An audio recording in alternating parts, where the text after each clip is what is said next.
My mic's not live. We are now live. I clicked the wrong one. Hi there. And answer your question, Cam, that was probably music from Shovel Knight, because that's literally all Pretzel ever wants to play. So I'm fine with it. I just can't get it to play anything else, and I have accepted my number one choice. Shovel Knight is on my list. Spoilers. Same here. Shovel Knight is the truth. Shovel Knight is for the children. Yeah. So okay, let me drink water. Now let's get in. This is where everything goes wrong, right? Like this is where Audacity crashes and fires burn. Once I start doing my list is where everything is going to go wrong, pretty much. That was the plan and expectation, Nathan. That's what I had going on, what I had in my thoughts. So that's how we run this high class business. There you go. Welcome everyone. Episode 308 of the Constantly Calibrating Podcast. Tonight is our best games of the decade show. That's right. We are taking games from pretty much the 2010s. So from January 1st, 2010, I had to think about numbers there for a second. I forgot how time worked. Pretty much up until, I guess, this very moment. Technically speaking, up until December 31st of 2019, but it's the 10th, and not much else is really coming out that's probably going to factor in. If anything bomb-ass blows our mind between now and New Year's, we'll let you know. Exactly. We'll do the addendum content, and we'll get that out. But just do it next year. It's fine. Or we could just do it next year, because it's not like we're not looking for topics all the time. Don't make us. God, you're making me think of next year. As always, I am your host, Josh Silverman, joined by my co-host, the returning Ryan Firster. How you doing, Ryan? Hey guys, I'm great. I'm keto. I got a fucked up wrist. No, really. Introduction. I'm keto and I got a fucked up wrist. Yeah, that's all that's going on with me. I've been doing. Are those Are those related? I mean, kind of. I mean, I've been working really hard to keep losing weight. I've lost like 40 pounds. Congrats. Good for you. Thank you so much. I'm still fat, so that lets you know how fat I was. But I've also been doing boxing, and so I love it. It's great. It's super hard, and I suck at it. But I've gotten a lot better as I've gone on, and I'm like at the point where it's like a 100-pound bag I'm beating the shit out of. And the very last punch this past Friday, I just threw a right cross, and I hit the bag, and the bag goes whoop whoop, and my glove busted open at the seams, and my wrist went. That's some anime shit. And so it's recovering. This is the first day I haven't had to wear the brace very much. So I'll be back in there kicking some ass soon. It'll be good. Good. I've always wanted to do a boxing gym, but as my wife Charnel pointed out to me once, have you seen what I look like and my stamina? I probably should actually do something other than just picking up the kids as exercise before I consider going to boxing. Find your heavy bag class, man. Don't do anything that's somebody's actually gonna hit you, because that sounds like it would hurt. Oh no, it does. It sure does. I when I was younger, I did that kind of boxing because I did wrestling and boxing. Surprise, when I was a kid. And gymnastics. It didn't go well, but let's get back into the intros. So joining us this week, we have our guests, founder and editor-in-chief of Uppercut, Caitlin Rowe. How you doing, Caitlin? I'm good. How are y'all? I mean, aside from wrists. I mean, yeah. Getting into it, doing this whole thing. Podcast. You know how it goes. We also have returning for his third appearance in 2019. I've only known Nathan for a few months, but most people have. But fair enough. A third appearance in 2019. He's one of the co-hosts of the New Entertainment System podcast, Nathan Brandt. Hi, I'm vegan and I'm not injured. Hello.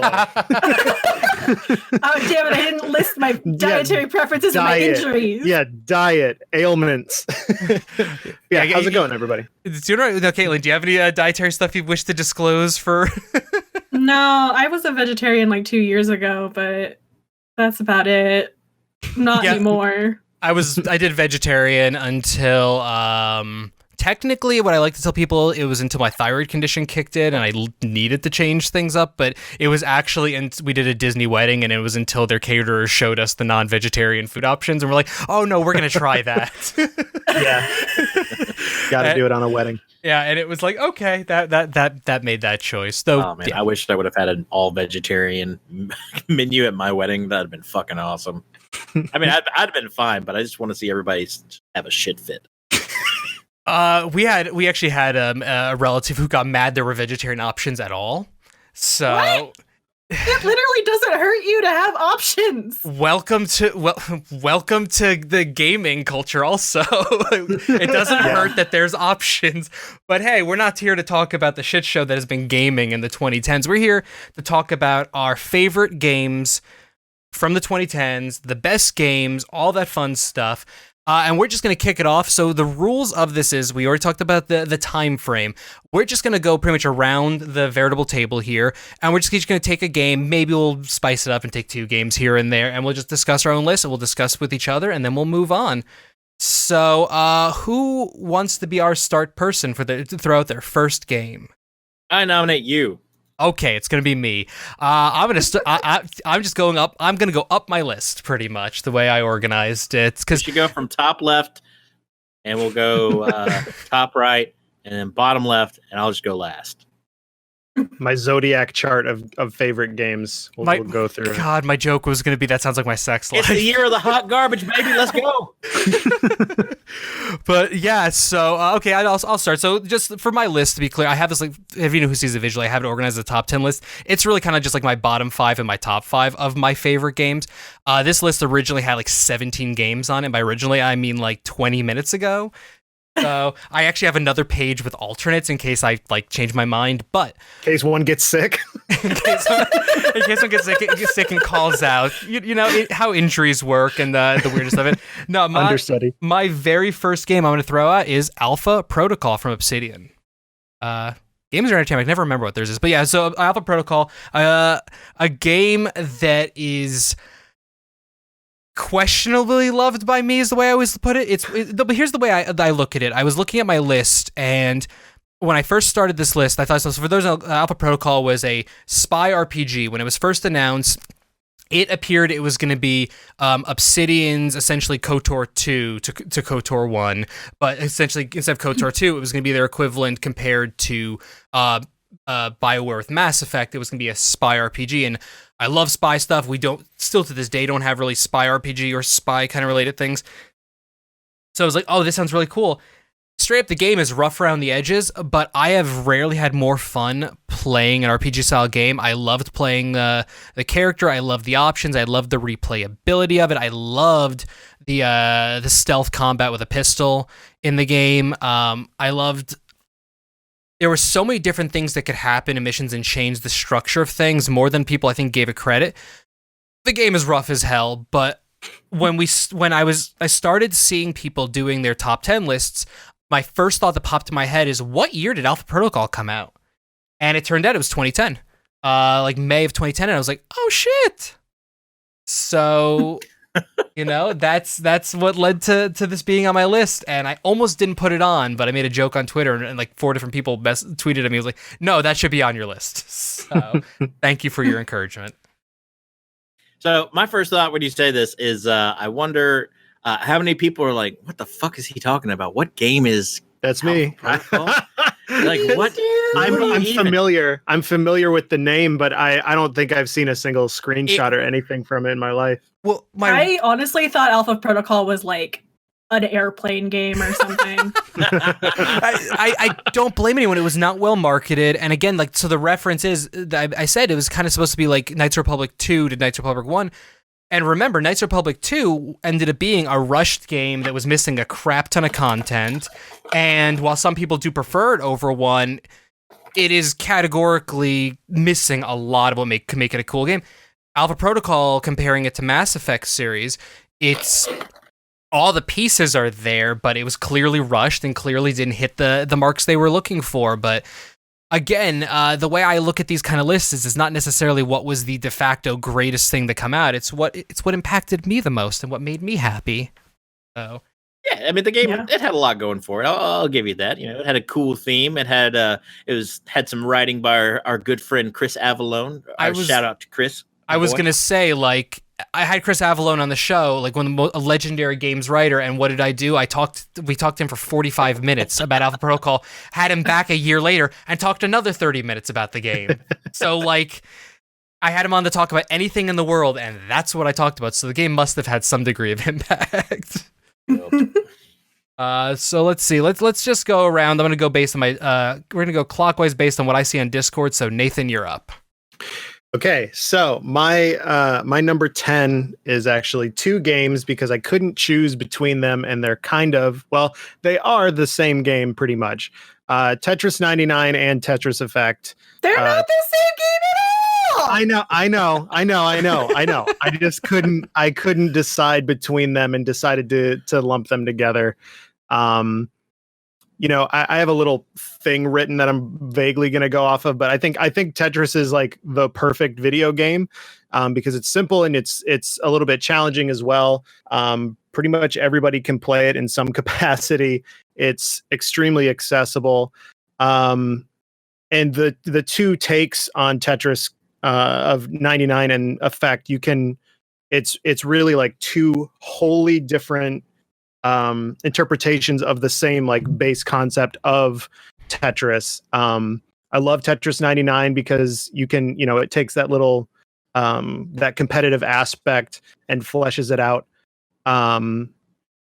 into that, that familiar battle royale territory, but it's still like super fun. And it, when you get into, even as you start to get into the top 50 and on, like your heart is like racing the entire time. I've only been able to like pull off a single win ever, and I've played it so much, but it is such a crazy adrenaline rush to play it.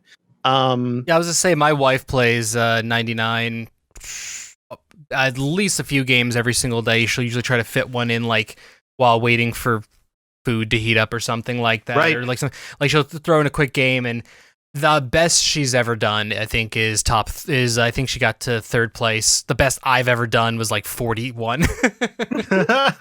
I'm very bad at Tetris. And that's okay, but it's still a fun game to play. I think even if at least for me, even if you're, not winning at it, it's still fun to just, play it mechanically. And it's just cool to have like a game so simple be implemented in a massively online competitive way. And Tetris Effect is an artsy kind of VR version of Tetris that made me cry with pretty lights and whales and a song about how everything is connected because I'm soft like that. I've always wanted to play it. I've only ever seen Alex from Irrational Passions has gone on when it first came out, went on some lengthy discussions and rants about it and the beauty of it. And I've always wanted to check it out because of that. Go ahead.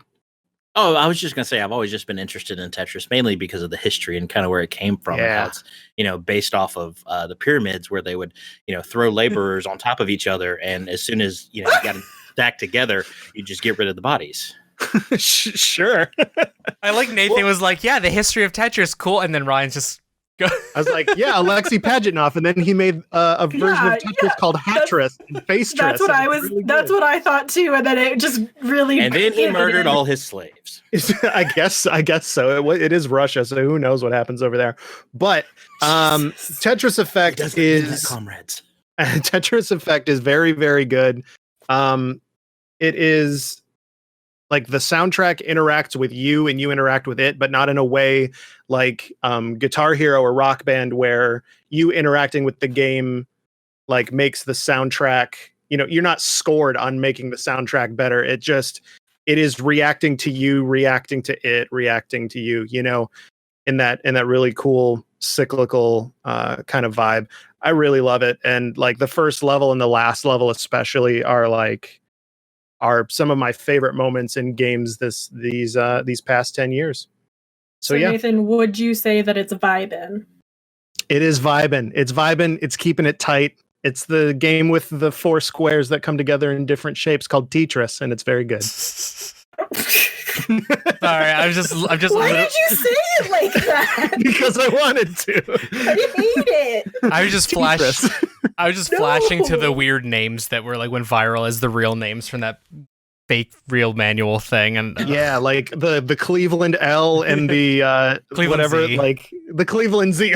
Pardon me. Didn't you guys talk about that on your podcast? We did. I'm literally We hearing did. Cam's voice saying it right now in my head. The Cleveland Z. Yeah. Anyway, Well, it's all, no, it's. I mean, Tetris is a good pick. So, and those are very good Tetris games. they are. Caitlin, what's yours? Okay, I gotta look at my list. Oh. I was should- watching you write your list. Yeah, you were. That was a fun experience. I was just like, oh, Josh is just like here. Okay. I happened to be guess- writing my own, so it just was like, oh, it's up in the screen. I'm just gonna write mine over here instead because that feels awkward writing these out. like we're just both like typing together. Yeah. Okay, so if we're going off of like our lower ones first, I think probably one of my like lowest one is the missing JJ Island. Jesus. I'm gonna start again. Take two. The missing JJ Macfield and the Island of Memory. Yep. It's I'm looking this up right now because I'm actually Yeah, that's my not. Alpha I've never Protocol. heard I'm of like, what? so it came out last year. It's from the guy who did Deadly Premonition, Sweary, Okay. or how the fuck you say his name. I never know. Yeah, so it's his new studio, White Owls, and it is a horror puzzle platformer, Cool. side scroller. And it's a lot. I mean, I literally just searched for it, and like the fourth or fifth search result is a Kotaku article that says "The Missing gets queer love stories right," and you already have So my it's interest a- right there. Yeah, so I've written two things about it. The first thing I ever wrote that I got paid for writing about a video game was about this game at the beginning of this Nice. year. And then I also wrote a different piece about it for Halloween for gaming. That's gaming. Yes, You gotta emphasize it. you have to make it clear. Yeah. But You must. yeah, no, like literally every time I introduced myself at PAX West, people were like, "Wait, it's just called gaming," and I was like, "No, like it's like games, but they're gay." But anyway, yeah, it's super queer game, which is interesting because Sweary is like not queer at all. He's very much like a cishet straight dude. That's what I thought. Yeah, but I guess like I interviewed him for the first piece I did, and when I asked him like, how did you like come up with this, and who did you talk to get input? Like he did talk to a lot of people. I didn't love his answer to that question, honestly. But I think like part of that piece was talking to a lot of like trans folks online who had a really like profound experience with it, and a lot of people, like I didn't hear anybody say anything bad about it. Like no one, like everybody was like super chill with the depiction, and like obviously that's not every trans person ever, but like I was shocked. Like my editor even was like, "Are you sure?" And I was like, "Bruh, I don't know, like this is what people are telling me." And it's like, yeah, it's something like playing that game is really hard. It's really body horror centric, and there's a lot of really nasty sound effects. They specifically, when they were making the game, they went out of their way to not make the art gory, but they like very purposefully made the sound effects really brutal. So it's hard to play. So I probably won't ever play it again. But I've written about it. Yeah, I've written about it twice, and I think about it a lot, and like especially the fact that like a cishet creator who may or may not be problematic. I've heard weird things about Sweary. I don't really know. Same. It's very confusing. But it's interesting that like someone like that could make a game like this and have it be so like resonant and profound for people. So yeah, I think that's special. So I'm looking at like screenshots of it, and it's like they're at a campfire, they're bowling, they're underneath a train, they're in like a steampunk nightmare. Like what is the like the minute to minute gameplay like mechanically? So it's a side scroller, and you are progressing through like platforming levels, And the whole like shtick of the game is that there's like all these puzzles, and at the beginning of the game, JJ gets the ability to like never die, essentially. And so you basically have to like find different ways to destroy your body and use your body parts to solve the puzzles. I see. And then you like reanimate once you solve the puzzle, or like there's different. You can reanimate whenever you want, but you use that to like. Oh, I see reset and move I see the on. buzz saws. I see the buzz saws now. Yeah, Got it. there's parts where you like have to cut your head off. There's parts where you have to like truly destroy your entire body until you're just a head and like roll under stuff. Like it's really, really brutal. Huh. Crazy cool. But it's cool. I think it's a special game. Cool. Well, cool. No, I mean, it sounds interesting. Sorry I had to run off at the middle of talking about it. Dogs decided they're going to bark, so I'm now officially locked into soundproof mode. Yay. Ooh. I'm also home alone, so, hopefully the front door's locked. Anyways, Ryan. Okay. So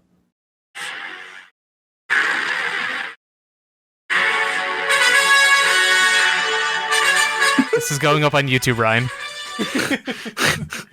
I counted seconds. We're good. So my list isn't in like top favorites or whatever. Mine is just except the very last one. The very last one that I have, I do have like a very deep, profound reason for it being there. But to start it off, I wanted to start off something constantly calibrating related. So one of my first ones is going to be Mass Effect 2. I really enjoyed it for several reasons. One, I like the idea of being able to continue my character between one game to the next, and whatever I did in the first one matter with the second. That was a cool concept to me. It wasn't something I was super familiar with, and I really liked it. And number two, and really this could be the only reason, is Morden Solace. Yeah. I mean, Morden is the best. My genocidal man. Right on. Yeah. And if you don't fuck with Scientist Solarian, the song, then we can't be friends. No. That's what's going on the aux core, baby. My favorite thing about that was I just liked Morden a lot, so I kept talking to him, and I got that, and I was like, oh my god, that was so great. So I kept talking to him, and then like, how in Mass Effect, if you like keep talking to people, they just assume you want to fuck them. Mm-hmm. So like, he was like, bruh, I am not. Real life. Yeah, he was like, bruh, I am not interested, and I was like, I just wanted to be pals, my dude. Like, I'm just being a nice guy. like, I just think you're neat.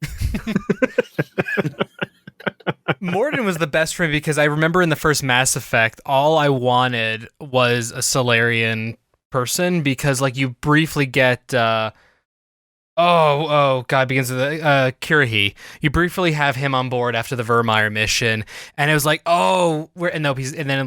already have all 6 slots, and yeah, of course he doesn't stick around. He's not a real companion. So I was like, as soon as they announced there was gonna be a Solarian companion for the second game, I was like, cool. And then met Morden, I was just like, yeah, this rest of this game could be shit. For all I care at this point, this character's good, and then obviously, yeah, Scientist Solarian, and Mass Effect 2 is a damn special game. I mean, He's the like opening HK-37. bit. Yep. He's like the HK-37 of Mass Effect 2. Yeah, he's got to HK. have him around at all times. Pretty much any proper noun that you guys have said, I have no idea what it is. Yeah, I don't know what that is either. either. I've never played any of these Mass Effect games before. Well, I have. Oh. I have enough to know that they're not my jam, but oh, that's right. You don't like story games, you weirdo. I don't. If a game's got story in it, it can kind of fuck off as far as I'm concerned. But Jesus. Now, we are very different people, you and I. Exactly, and that's totally fine. Boo this man. I was gonna say, like, if you want to hear me and Cam force Nathan into talk about Mass Effect, though, my episode, the second game we discuss on New Entertainment System podcast, is a Mass Effect game. So, but see, mechanically on its premise, I love it a lot, and like in our, I mean, this is an advertisement for my show, I guess now, but I talk about how, like, I want Mass Effect to be like the most popular thing in the world again, because I want it to get really weird and have a bunch of different weird aliens that aren't just like differently shaped people. Like I want him to be like a weird, like a gas cloud person that you romance, or like a cube of metal or whatever. Like, let's go. Let's make it really, really, really weird. It's space, damn it. I just want the Mass Effect series to become big again so that they make random ass games, because I want a Mass Effect dating sim and I also want a Mass Effect XCOM style game. And then Yeah, dude. God, give me a Mass Effect dating sim. Jesus Christ. Yeah. I would be very happy. Level. What's up? Yeah, so Mass Effect 2 is a very, very, I appreciate that choice. So, Right on. Is it my turn? So Josh, I think it's me. what you Oh got wait, for I us? have a question. Yes. If we have like crossovers, Let's mention your crossover. I think are we gonna talk about them, or are we just gonna be like, I have it. I too have that. I think going with an I too have that and both getting to discuss it is fine. I think both getting to make your points in that same section, because definitely if we have crossover things, that makes sense. Cool. Just play it by ear. we play loose with the rules here. That's fair. I've never liked a rule in my life, so Yeah. Rules exist to stretch them. Exactly. Let's see, what's my next? My next one is Assassin's Creed Odyssey. So, wow. I actually almost put Syndicate on here. I never played. I played like 2 Assassin's Creed. Games, Assassin's Creed games were among my favorite series, and I really did not like 3 overall. And Black Flag, I think, is one of the greatest pirate games, and I don't think it's an Assassin's Creed game at all. And I kind of burnt out of the series after that, but I came back with Syndicate, which I really liked, which I think has one of the best DLCs ever. But Odyssey, I dropped. It's actually because of Google's Project Stream that became Stadia that I actually finally played Odyssey, because I skipped Origins and I was testing it, and they said, hey, you need to play 10 hours of this to get the game free. So I played 30 hours of it. And then the rule was if you play more than 10 hours, then within 6 weeks they give you the game for free. They had no record of me doing it. And because it happened, it ended up going on sale for the gold edition, which is like all the DLC, for like $11.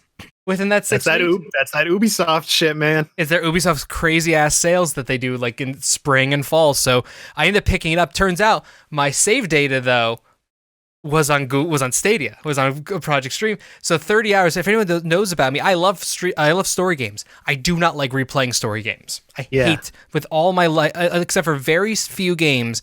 I hate replaying story games. I played Odyssey the same 30 hours over again because I was into it, and then I played another 75, I believe. Wow. How do you have time? That's my thought. He's got 2 kids. It's pretty And like a job and shit. I didn't have a job at the time, so Okay, that's fair. Concal was taking care of the kids. My wife had the full-time job. I was the stay-at-home dad. I rarely play games during the day. I would pretty much play games from when the kids went to bed, so about 9 p.m. until about 3 a.m. And I did that for 2, and then I'd wake up at 6:30, take the kids to school, kind of thing. And yeah, it's very rare I do that. I think I've done that for 3 games this year. That Fire Emblem. This year? That Fire Emblem 3 Houses and Jedi Fallen Order are the 3 games that I've actually stayed up stupidly late and broke my body to play. I'm over here like I've done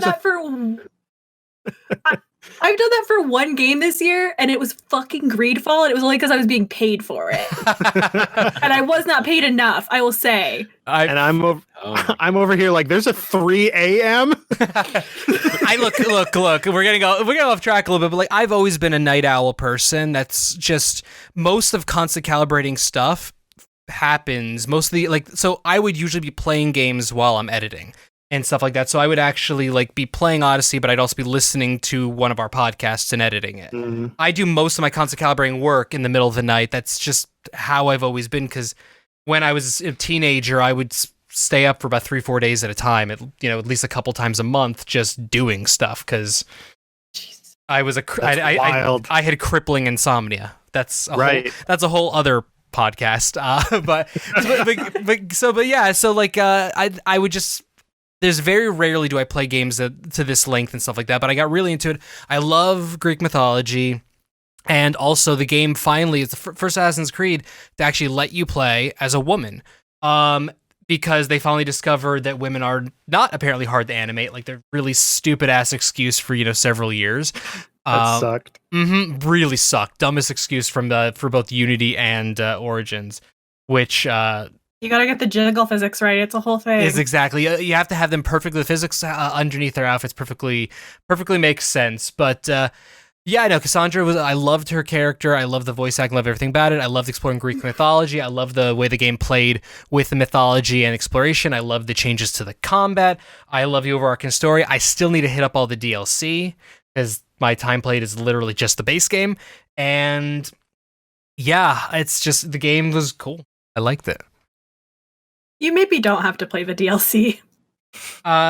You can finally rest. You can rest. It's Well, okay. The only reason I Sleep say well, that is child. because You've Oh already- yeah, that thing. yeah, that thing. Oh, that. So Yeah. Mhm. Yeah. Did they not fix that, or they fixed it in They the next I one? think they did a retcon or something of They- it. I don't know. So for those who are not aware, they did it. So the game has romance options, and the base game allows you to romance whomever. And I decided Cassandra was a lesbian, and I had to romance every woman in all of Greece, pretty much, because that's just how I happened to be playing the game, and the women in the game were beautiful. Dirty slut. The women in the game were beautiful and really good characters. But what ended up happening was that to preserve the bloodline, as Assassin's Creed works, that when you entered the DLC, suddenly, whether you're playing Alexia or Cassandra, they get into a relationship with the opposite sex to have a child. And it rightly so pissed off everyone, because suddenly your choices in the first ever really choice-driven Assassin's Creed game became nullified. As I understand it, they fixed the problem in the next couple of parts, but it was a half-assed measure because clearly they weren't planning on this whatsoever. Yeah, well, and it's also bad because the core game has a couple of moments of being kind of homophobic. So it was like, you really should not have leaned further into this. Like, you did a worse thing. Yeah. All right. And I'm also going to try to talk a little bit shorter about my games. Sure. I'm coming to the epiphany, I think, right now that this is going to be a real long-ass show if I keep rambling. So Nathan, let's go on to your next one. Shovel Knight. I love a game. Shovel Knight it would be in my fifth slot, is where I Okay. put it in. So I have a little wanna hear it. things written for every little thing, and hopefully I won't go too long. But I love a game built around one central mechanic whose characters, story, objectives all stem from Shovel Knight's Mega Man-esque screen by screen level design is superb and meticulously designed, and its first level is a masterclass in game conveyance. It takes a great deal of effort and brilliant designers to teach you how to play a game without words or prompts. Aside from mechanics, the art style being akin to the color palette of the NES, but without sprite limits, really lends to the NES vibe and sort of makes you feel like it's a forgotten older game when you're playing it. The score by Jake Kaufman and Manami Matsume is an all-time banger. I think about the music in the dream sequences pretty much every day. Oh, so freaking good. Those dream sequences are so simple and so awesome. Requiem for Shield Knight is my favorite song in a game, I think, of all time. Also, you can change the gender and pronouns of Shovel Knight and Shield Knight, and so it's got that cool little progressive aspect to it as well. God bless. God bless. Yeah, Shovel Knight. It's the game where you're a knight with a shovel, and it's very good. Shovel Knight had my little quick thing on that, because that's going to be one of my little bit later on ones, but I'll just say it now. Like that, I love Shovel Knight. I was sick and tired of platformers. I was never really that big of platformers. I almost didn't put Shovel Knight on my list, and I almost actually put Messenger and one other game I'm blanking on right now instead.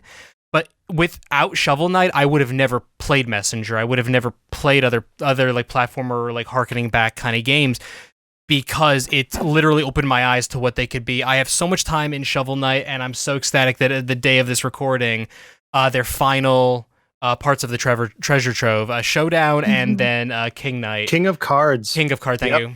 Yep. Is out, and I am really mad I started Pokemon 2 days ago because I just want to play that.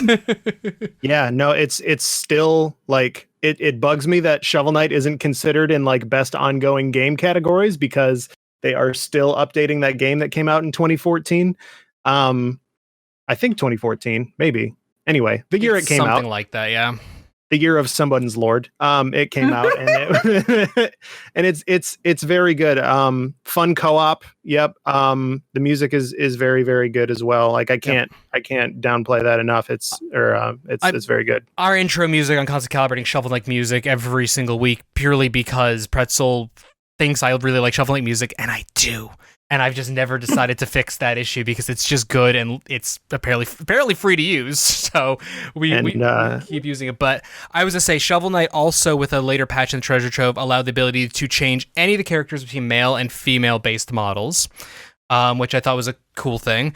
And then also, I played through that game on the Xbox for the Battletoads. I played it through on the PlayStation for God of War because they did tie-ins with that, and then got it for the Switch, which is where I've played through all of the individual pieces. And Spectre of Torment's my favorite of what I've played. So and just expounding a little bit on the dream sequence stuff. I don't hate stories in games, but for me, playing a game to be interrupted with the game with a story it feels like driving a car to progress a movie. It just doesn't make sense for me. So like a game's story has to like necessarily be a part of the mechanics for me for it to click for me. This is not like I think all games should be. I don't give a shit. Play your Mass Effects. It's totally fine. Those are great games as well. But for me, like, the mechanics of, if you don't know, Shovel Knight sleeps in between in the levels that you play, and sometimes this like fog will roll in, and this song called Requiem for Shovel Knight, which is like, oh, it's so good, will play, and you'll see Shovel Knight, whom you're trying to rescue for the whole Shield game. Knight. Wait, what did I say?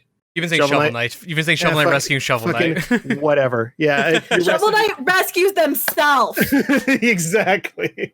Anyway, Shield Knight drops from the top of the screen, and like the text on the screen says either, save them, save her, save him, whatever you choose to make the MacGuffin saving person. And it's in slow motion, and it just drives home that like Shovel Knight really wants to rescue his friend Shield Knight. It's so good. So that's the game about shovels that I like very much. Respect. Nathan, have you played Vampire? Vampire? Vampire? No, I have not, but I hear a lot of good buzz about it. You should, because that's the only game, well, not the only game, but it's one of the games I've seen do the best integration between story and mechanic. Cool. If you combat say so. sucks though. Oh, that's what it looked like in streams. I'll give it a go when it's on sale. If you say like the story and the mechanics are interlaced, then I want to at least give it a go. It's fucking dope. Yeah, it was a cool game to watch streams of. But Caitlin, yes, what do you got next? God, let me look. I keep trying to be prepared, and then I just keep not being prepared. Welcome to Constant Calibrating Productions. Like, you good, homie?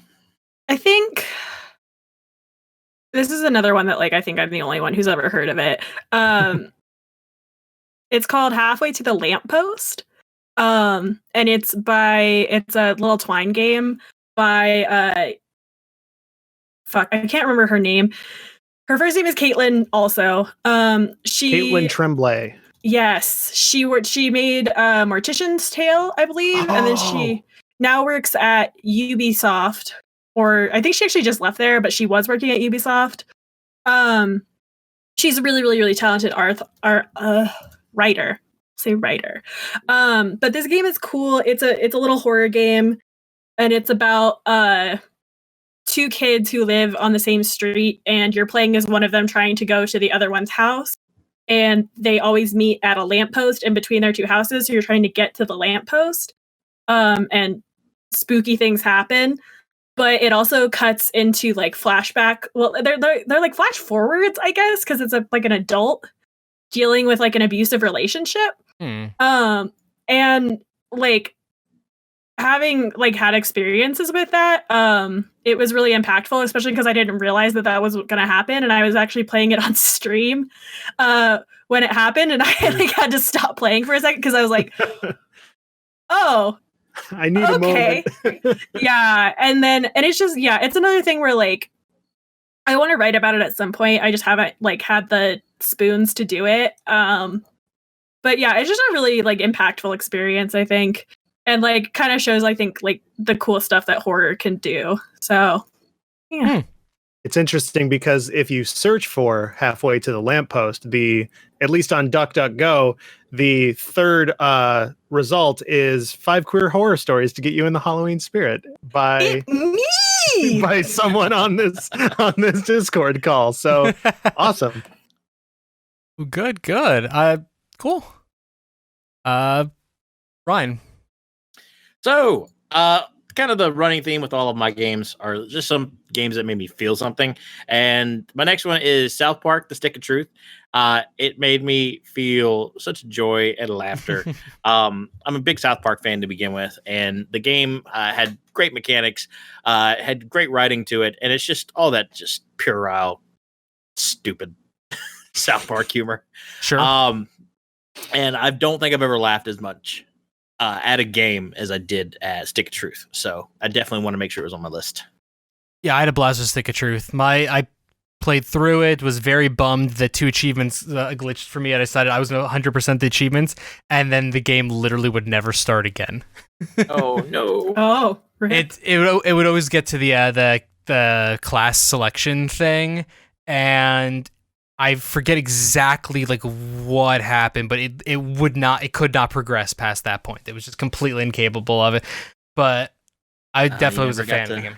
You never got to fart on the aborted Nazi fetuses. Games are weird, you guys. Games are very, very, very weird. It's also South Park, so in a special additional level of weirdness. All right, I guess I'll go into my next one, which I believe is also on Ryan's list. It is Skyrim. So I don't think anything needs to be said necessarily. This is the game where you yell at the big lizards. Yeah, I mean, pretty much. And you steal shit and do big stabbies. Yeah. A house full of cheese. What's up? You can get this game on cassette. I'm still. This game has been out on every goddamn system that's ever come out. And systems that don't exist. But they're making it for the Virtual Boy. Yep.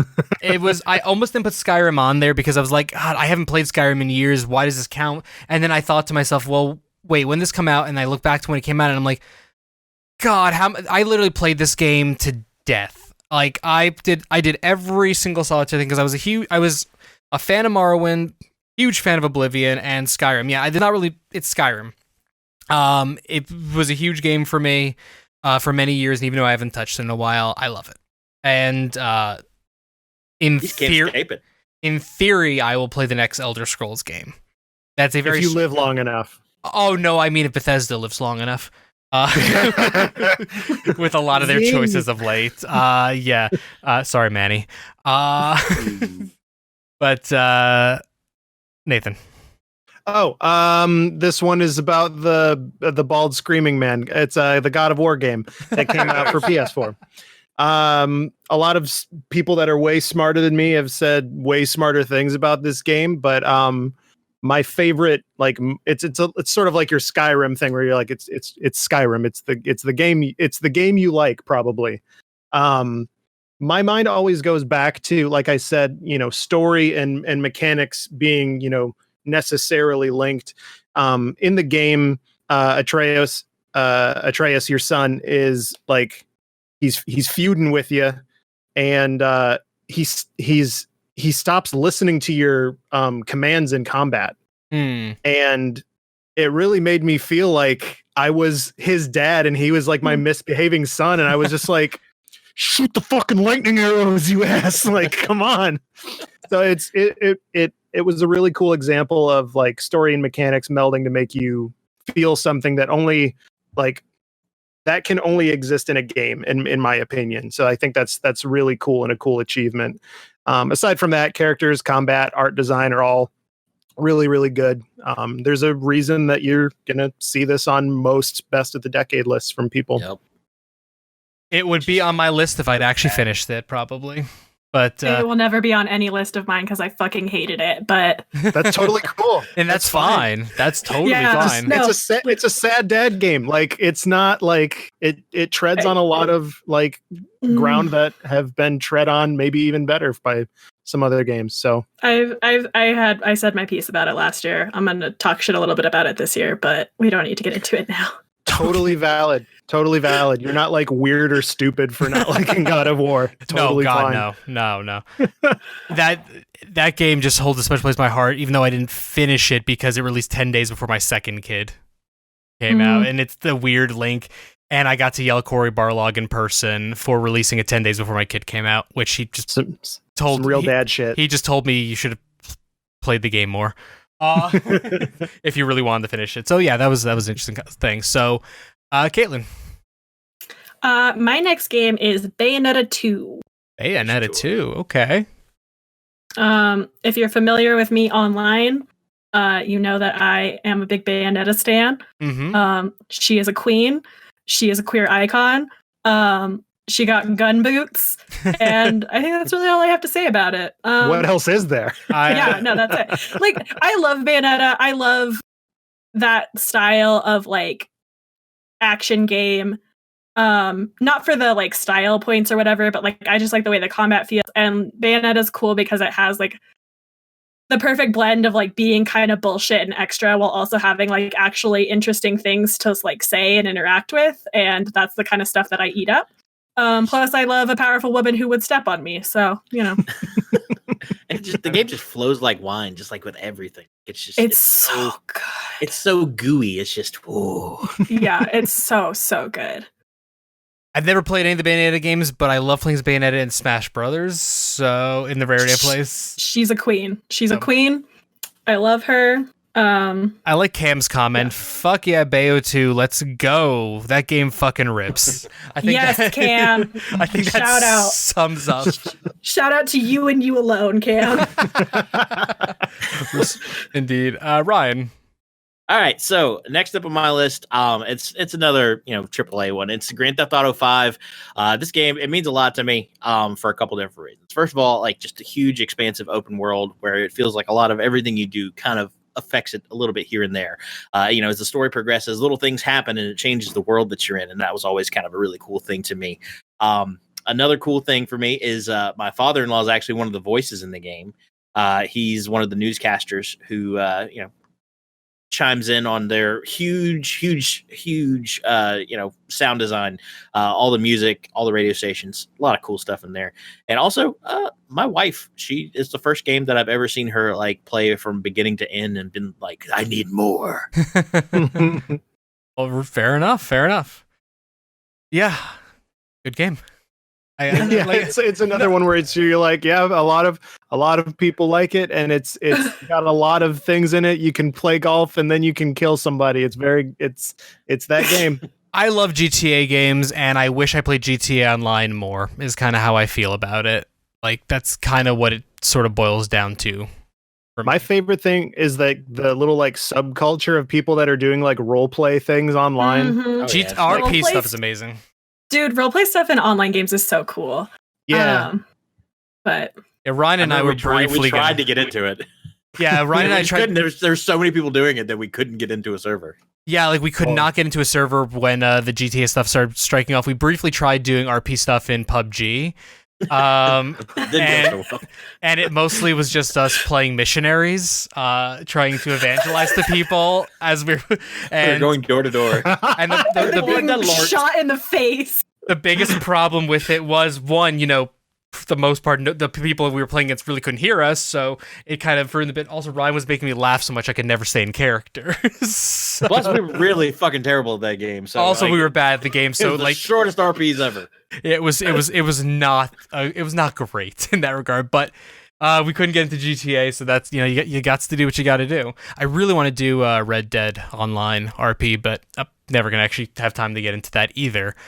Dude, I want to like role play in Red Dead Redemption 2 online, but as like a time traveler or something like that. I come from the 1990s to bring the news of Saved by the Bell.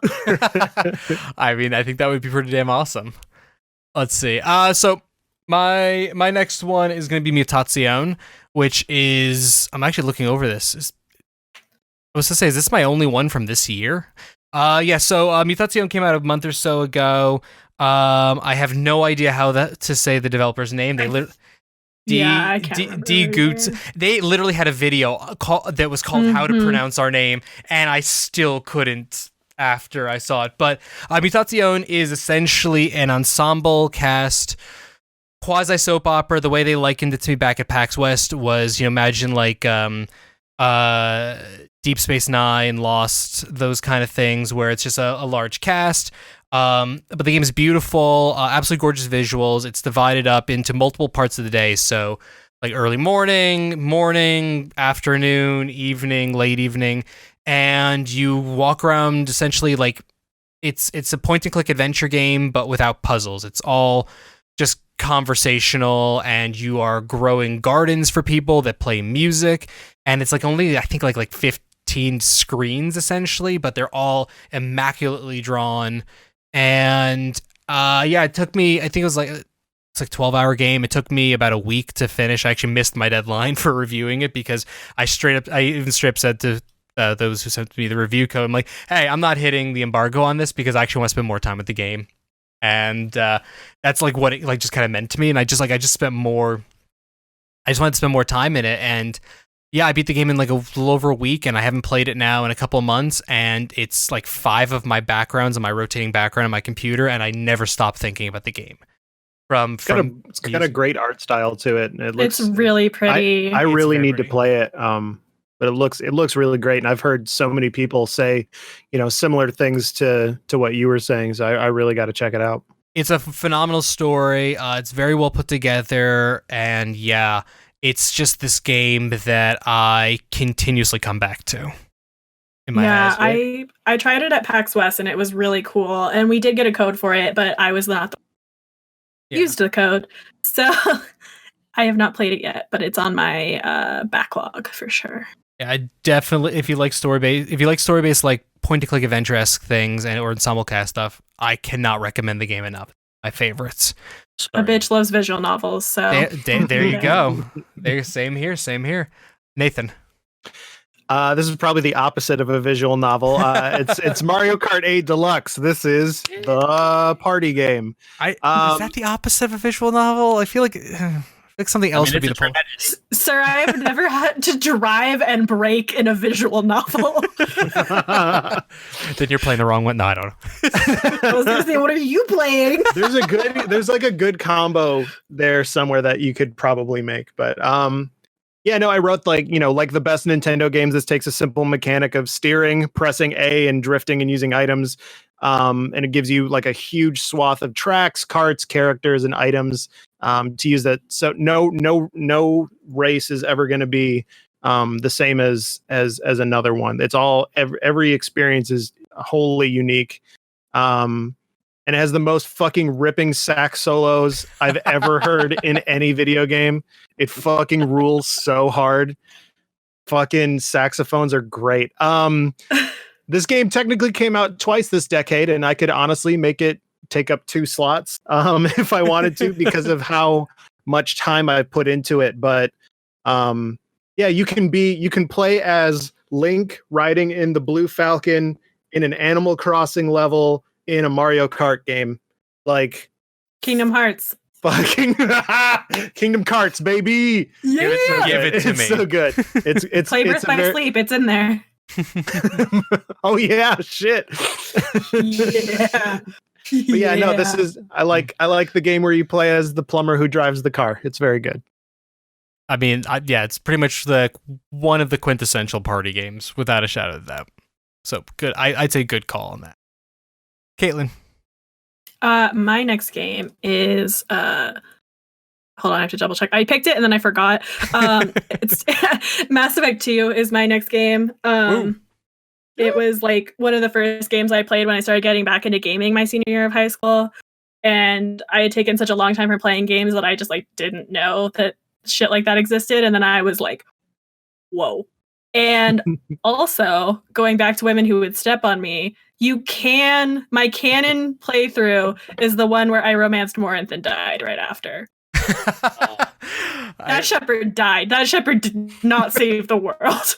That shepherd saved somebody's world. Happy. That is absolutely wonderful. Mm-hmm. Yep. So, Good good game. Good video game. It's a very good video game. Nice. Ryan. So my next one is definitely not. I just have all these like over testosterone games. I need some more low key stuff. But my next I got one some is Rex for you, bud. my next one is from a Meaty Boiz. You can catch us on Mixer on Saturday nights, where we play Rainbow Six Siege. It just feels like such the perfect tactical shooter action game. Perfect is in quotes because there's a lot of bullshit in it sometimes. But like it's easy to learn, hard to master, and I've had a ball with it. Mm-hmm. I've got a lot of good memories playing with friends. I have a lot of memories of seeing Josh get shot. It's just great. And let's just be fair here. I was shot at least half of those times by Blake or Justin. You got to work on your sensitivity settings. I'm very sensitive. Thank you very much. That's why I stopped playing the game when I got yelled at too much. And that's actually there's a reason that game is so popular still. Like people love that game, and it's because the really, really tight mechanics and levels where you can just shoot holes through the wall and then shoot through those holes that you shot through the wall. It's like very cool and sort of like how I said with Mario Kart, like every match is going to be a little bit different, and it's really cool like that. It's literally the only time I've ever like sat down and watched like at an event and watched an esports thing, because I honestly just needed to kill some time, and they happened to be having a tournament, and I sat down and I straight up got into it and went and bought the game because of it. So like it ended up not being super for me in the end, but they want to support it for like 10 years or something like that. Like yeah. Keep it coming, man. It's just so good. Yeah, I bought it and then I had like 40 hours worth of downloads and I was like, nope, and I took it back. That sounds about right. That definitely was the case when we were trying to do our first streams of it. It was like, oh, so we're not doing this tonight. Cool. Kind of situation. I've never played it, but I've watched it a few times and just like kind of appreciated the sort of, the diversity in mechanics in it. It's pretty cool. Yeah. I guess mine is next, and weirdly enough, my only Mass Effect game, Mass Effect 3. My list honestly originally had a lot more Mass Effect on it, and honestly, I had Andromeda and not 3 because I'm the person who likes Andromeda. Spicy. I still have to finish that. It's. I literally have a Nomad on my desk. Died and is now in hell. I now have a Nomad back here. My whole Mass Effect shelf right there. Yeah, no. So, but when I was thinking about the decade, even though I love Andromeda, and I have a reason, there's literally numerous podcasts of me explaining. I'm not going to talk about it here. Andromeda, but just not do that. But I was going to say, but 3 is. I was thinking about the decade, and I was like, Constantly Calibrating in my entire career would not exist without Mass Effect 3. Because I love Mass Effect 2. Mass Effect 3 was the end of the trilogy. I actually was one of those people who was not bothered by the original ending of the game. I felt it was missing something, but it still worked for me. And my Constantly Calibrating co-founder, Stephen Needham, felt the same way. We had already planned. We just literally turned on a microphone and talked about Mass Effect 3. The ending controversy happened. We talked about the ending controversy.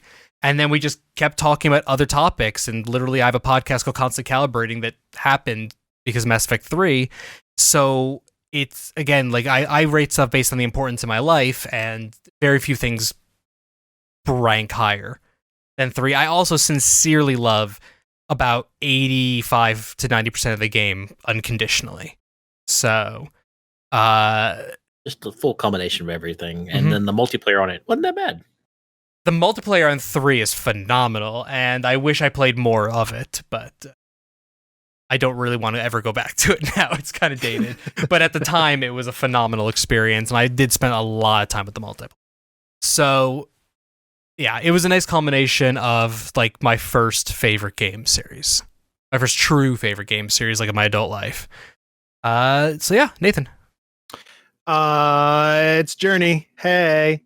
Lots of folks talk about how, like, The Last of Us or Uncharted, they think of it as like a moment where, or, you know, Mass Effect, where they saw like what games could be. And for me, that was decidedly Journey. I love an ambiguous story and lore where you can kind of take from it what you will and ascribe your own kind of life experience to it.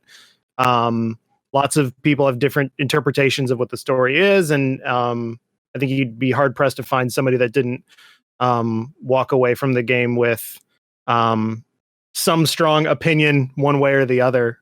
You can probably say that it's a empty experience that's just kind of all artsy, pinky up bullshit and no substance, or, you know, you could be like me and the artsy, pinky up bullshit is what you really, really like about it.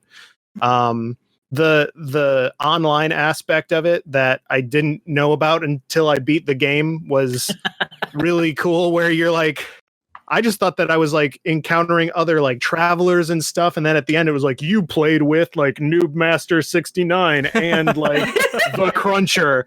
And I was like, oh shit, the Cruncher? Hell, wow. The Cruncher? The underscore Cruncher. The Cruncher. But yeah, man, like Journey, I played it like in my last year of art school. So a lot of my, you know, feelings and emotions of that time are kind of encapsulated in that game. And I can't hear that's the opening, or, you know, the theme with the cello and the whatnot, without getting a little bit misty eyed thinking about, you know, that time of my life where stuff was equally the best, but also like super hardcore, the worst of all time. And so, yeah, no, it solidifies a moment in time for me, and that's why I like it a lot. Fair enough. Yeah. The end. The end. The podcast is actually over now. This is That's the end of our journey. That is it. That is it. That's the end. Bye, everyone. No, Caitlin. So my next one is Dragon Age 2. That is actually my number 4 spot. Oh. Everybody who says that Dragon Age 2 is bad can fuck off. Sincerely. Like, I know, like, I came to that game like way after everybody else did. So like, and I like was not versed in like game lingo. I didn't understand like so much about it. So I just played it and I was truly just like, I was just like, this is dope. And there's like the moment in Dragon Age where once you get to Kirkwall and you take the amulet that Flemeth gives you to the place that she wants you to take it, and it's still one of the coolest moments I've ever seen in a video game ever. And I want to get the quote tattooed on my back because it fucking rules. Like, it's such a powerful moment. And like that whole game is just like, I feel like that game does the thing about Dragon Age that I like the most, which is like having all of this lore and all of this interconnected like political shit, and just like having a story that's about tragedy. Like Dragon Age 2 is sad. And like it's depressing as fuck. Like everything that happens to Hawk,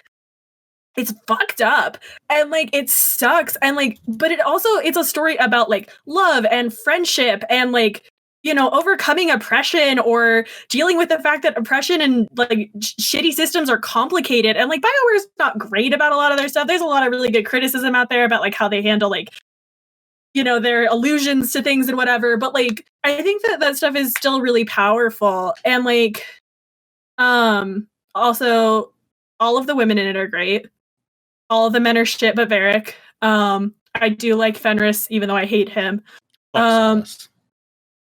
He's an Inquisition, but he does suck. Yeah. And then he's a piece of shit. Don't like him. He sucks. But too, like, I used to think that like all the bad stuff that happened to Hawk, like all in like, a 10-year span, I was like, that's fucking bonkers. That's so extra. And now after like the past like couple years that I've had, I'm like, nope, that's about right. It's amazing what the difference is. Like, I played that game and I had the same feeling as you. It's like, wow, a lot happens in 10 years. And then I was recently thinking, wow, 10 years. Nope, that checks out. That tracks. Yeah, it's fucking brutal. And turns out real life also fucking brutal. But thank God for cool found family and shit. My quick thoughts on it, which I was going to say is, I love Dragon Age Origins. I have like 300 hours in that game. I love Inquisition. Same. I have like 150 some odd hours in. I have read every book of Dragon Age. I have read every World of Thetis book. I have read every comic. I love Dragon Age. Thetis Dragon Age is my absolute favorite fantasy world in existence. 2 is just this such small confined family story of one city with lasting consequences, and it's beautiful, and I love everything about the game, and I will take Dragon Age 2 over any of the other ones in the series any day of the week. Sick. Origins is still my favorite, and I like Awakening the best because it's weird and funky, and I almost put it on my list because it did come out in 2010. True. But I was thinking about the ones that were most meaningful to me and also the ones that I come back to the most, and Dragon Age 2 definitely does that. And Dragon Age Origins came out in 2009, so it didn't count. I didn't like the combat in Origins as much. It wasn't entirely my style, and when I think about replaying games, I think about replaying Dragon Age 2 at least a few times every month. I just don't have the time to commit, but I always think about it. I literally, truly bought an Xbox One solely so that I could play Dragon Age and Mass Effect. Respect. I do have other stuff on it now, but that is what I bought it for like a month ago. I mean, I've bought so many PlayStation-based consoles purely for Kingdom Hearts games, so I can't fault you. And the systems that games never even came out on. So, I can't fault you at all. Ryan, what do you got next? Next up on my list is World of Warcraft. It's just, first of all, it's the game that doesn't die. It's the 15th anniversary this year for it. It's how I've met a lot of my best friends. It got me through some really dark times because it was literally kind of all I had. I was stuck in the middle of nowhere.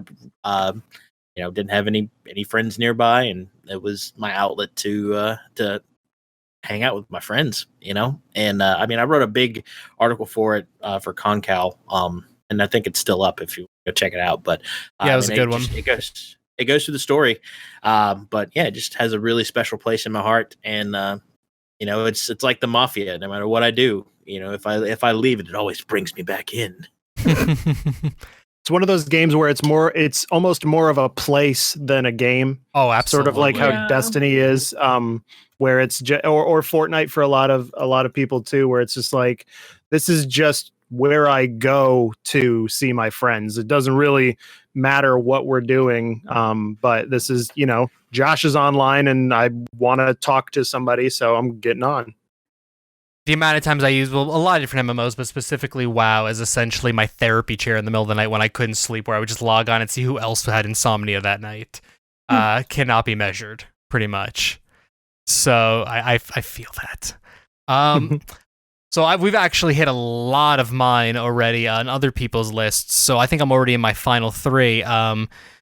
So if everyone's cool, I'm actually going to do everything but my top 1, just so I can get it really quickly so we can get through it. So because the ordering is going to be off anyways at this point because we've hit so many of mine. So on my top 3, we have Super Mario Odyssey. This surprised me when I put it up there because when I originally played it last year, I liked the game. Was not that big of was not like that big of a game for me. I finished the game, it was cool. This year, my wife randomly just decided she wanted to play Super Mario Odyssey because she saw a screenshot of, I think it was Super Mario 3D World of the Wii U, and got the games confused. And she got about 2 or 3 hours into Odyssey before she realized they were different games. And she was kind of committed at that point, and she kind of did not like it until she got almost to the end and she started familiarizing herself with the mechanics. And then at the end of the game, she suddenly says to me, "Do you want to get all the moons in the game?" Oh, no. Oh, no. And we started this quest where instead of watching TV with dinner, she would usually I would do most of the moon hunting. I would do the moon hunting. She would look up guides while she was holding our, at that point, 1-year-old kid, and our 4-year-old kid was watching and commenting, and we would do stuff. And I learned speedrunning tactics. I was learning ways to like cut corners. I have never actually learned how to play a video game before, and I was doing all this cutting corner stuff to the point that as of this point, it's been 6 months since we played it. We have 1 moon left in the game, and it's just the final obstacle course, which is 20 minutes thing on the darkest side of the moon, and I can get up to the second to last puzzle, and I just kept botching it, and we finally just said, okay, this is gonna end our marriage if we keep not worth it. And we keep going for this, so we kind of just burnt out on essentially. I mean, we were putting such an absurd amount of time into it, but my favorite thing in the world is playing video games with my wife, and our interests very rarely cross over, and our schedules extremely rarely cross over. So the opportunity to play video games with her is more important to me than almost anything. And plus, our oldest was actually watching and playing with us to an extent. So it was just this beautiful fucking moment this year, and it's always going to stick with me. Number 2 is the other game I played the shit out of with my wife, which is Stardew Valley. Yes. Notice a theme here, but Stardew Valley, I feel like it falls into the same category as Skyrim and maybe GTA for a lot of people. Even if it's not your game, you understand the impact that it had on people. You took essentially a Harvest Moon-esque game, which I never really played Harvest Moon, but you got to farm and do whatever you want. The game is constantly updated. It's on every console pretty much imaginable and PC. There are so many options, so much stuff to do. It explores so many different things. And running my own farm, and then also having my wife hop in and out and every now and again and play with me, or playing multi-people farms with friends on the Switch.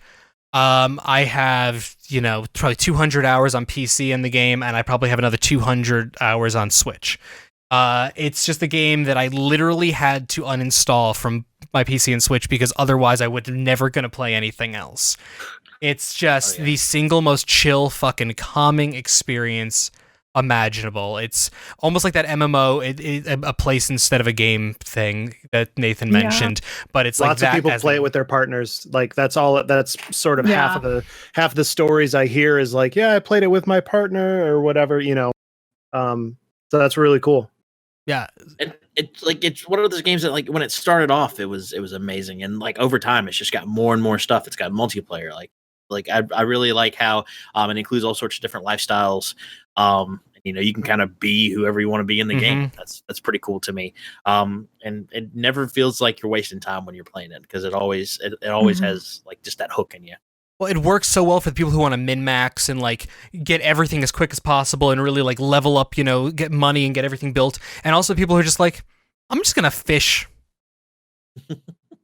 And that's it. That's it. I love playing multiplayer because I just fish while my wife and her best friend build a farm, and I just fish, and I just never stop fishing, and I'm just constantly fishing day in and day out. And then I'll come back to I'll actually pay attention, come back to the farm, and it's what season is it? Where am I? Because I've just been on the fucking dock just fishing my ass off. Josh is just constantly unconscious next to the dock. He's fishing again. What am I doing again? No, yeah. So that's I love. It's literally talking about it is making me stare at my Switch and be like, all right, maybe once more around. Gotta fish. I know. My girlfriend and I started a farm this year, and I'm like, damn, we should get back to that. Mm-hmm. Yeah, my wife mentioned actually she wanted to start up another farm, and I'm like, I almost made it to the end of year 3. I'm not starting another farm. I'm finishing year 3 finally. I've never done this before. Because that's technically the end of this quote unquote story in the game, for what it is. But yeah. So yeah, that's essentially my number 2 slot. And Nathan, okay, you have some fun. So you have some fun. As you can tell from the rest of this podcast, I'm really picky about the types of games I like to play. I don't really like story. I don't really want a 100-hour experience. I don't really revel in realistic graphics or voice acting or anything like that. Doesn't really move the needle for me. I like novel ideas executed brilliantly. I like refreshing art styles. I like small challenges. simple mechanics, and I like to be set loose in a sandbox and be given the freedom from the first moment of the game to be completely and utterly just a chaotic bird. And that's why Untitled Goose Game is the perfect game for me, and that's why it's on my list. Such a good game. I still gotta play it. It's so fucking good, whether you're watching it on stream or whether you're playing it yourself, just by yourself, cackling in a room alone because it's hilarious. My girlfriend did that. She just once we got her Switch, she downloaded it and played it that night, and she'd burst into here and just be like, "How do you get the gardener to take his hat off?" or whatever, it's just such a cool couple hour experience, and that's what I really like in games is the very, very quick mechanics kind of thing. It's so good. You can there's no words in it other than your tasks that you have to do, and the ending of the game. X to honk. Yeah, exactly. The ending of the game is very, very good. It didn't get as I wanted the ending of the game to get eldritch and really weird, but it didn't. So, but it still I has have a story. another game on my list that would scratch that itch for you. I have the next game on my list sort of scratches that itch as well for me. But yeah, that's the game where you're the horrible goose, and I love it very much. Quality game. Great story without any words. It's very good. It's cute. Caitlin? My next game is Kingdom Hearts Birth by Sleep. Hells yeah. I love Kingdom Hearts. It is a trash fire, but it is my trash fire. I've been indoctrinated for so long that I will never be able to leave it. And Birth by Sleep is my favorite Kingdom Hearts game. I think it is the most emotionally impacting Kingdom Hearts game, although all of them, I think if you really sit down and analyze them, have a lot of stuff going on. But that one was the one that resonated the most to me. And just playing through all the stories was really cool. And then also just the fact that you get to play as a girl for once was pretty impactful at the time. And also Aqua fucking rules. Aqua rules. And I wish they would stop nerfing her because she's really dope. They keep sending her to gay baby jail or whatever to just sit in darkness forever. Yeah, well, she's the only, literally, I can't. No. I know. No. I know. No. I can't do it. But that game rules. I love it a lot. I'm glad that they brought it to the PS4 and the PS3 because I played it. I literally bought a PSP just for that game. That's the only game I ever played on it. I played 2 other games and I didn't finish. So yeah. Birth by Sleep is dope. Birth by Sleep didn't make my list just because I knew it was on your list, and I'm like, well, it's still one of my. It's my number 11. I'm just gonna wait and hear Caitlin talk about it, because for me, anyone who watches this podcast knows I had a Kingdom Hearts wedding at Disney, and I have my youngest is named Sora, so I'm all about Kingdom Hearts insanity, and Birth by Sleep is always my favorite. It's no matter how much comes out, no matter how much I play. I love Birth by Sleep. It's one of my favorite renditions of the intro as well. So I'm currently playing the first one, and I swear to God, I'm going to finish it. You don't gotta. The first one's pretty good. Second one is very good. Birth by Sleep is very, very good. And yep. And I like Dream Drop Distance, and 3 is problematic. I like Dream Drop Distance in theory. In practice, especially on PS4, it kind of sucks. Chain of Memories, I think, is dope, both mechanically and story-wise. I know I'm in the minority on that. Dude, on the GBA, it ripped. I love the GBA, it ripped. I never played it on the GBA. I've only ever played it on. I like it, though. But at any rate, it's got a cool story. There's cool shit going on. Fucking fuck coded. That game sucks. Not a also game. fuck the mobile game because it ate my save. Anyway. This is not a Kingdom Hearts podcast.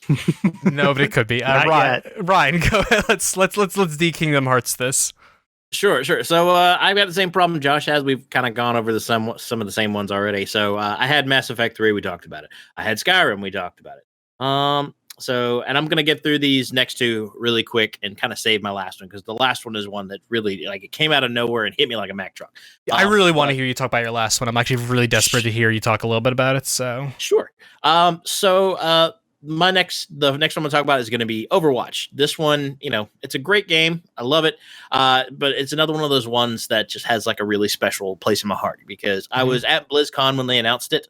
So like anytime they have any kind of announcement for Overwatch, I just get like a little bit of a goosebump chill, and it's really cool. And I got to meet my one of my favorite people, Chris Metzen, that year too. So it's really good. Continues to get better, depending on who you ask. Right. I just have a lot of fun with it. Next game. This one is kind of an offshoot, and if you haven't played it, it's one of the ones I really feel like you definitely should. RimWorld.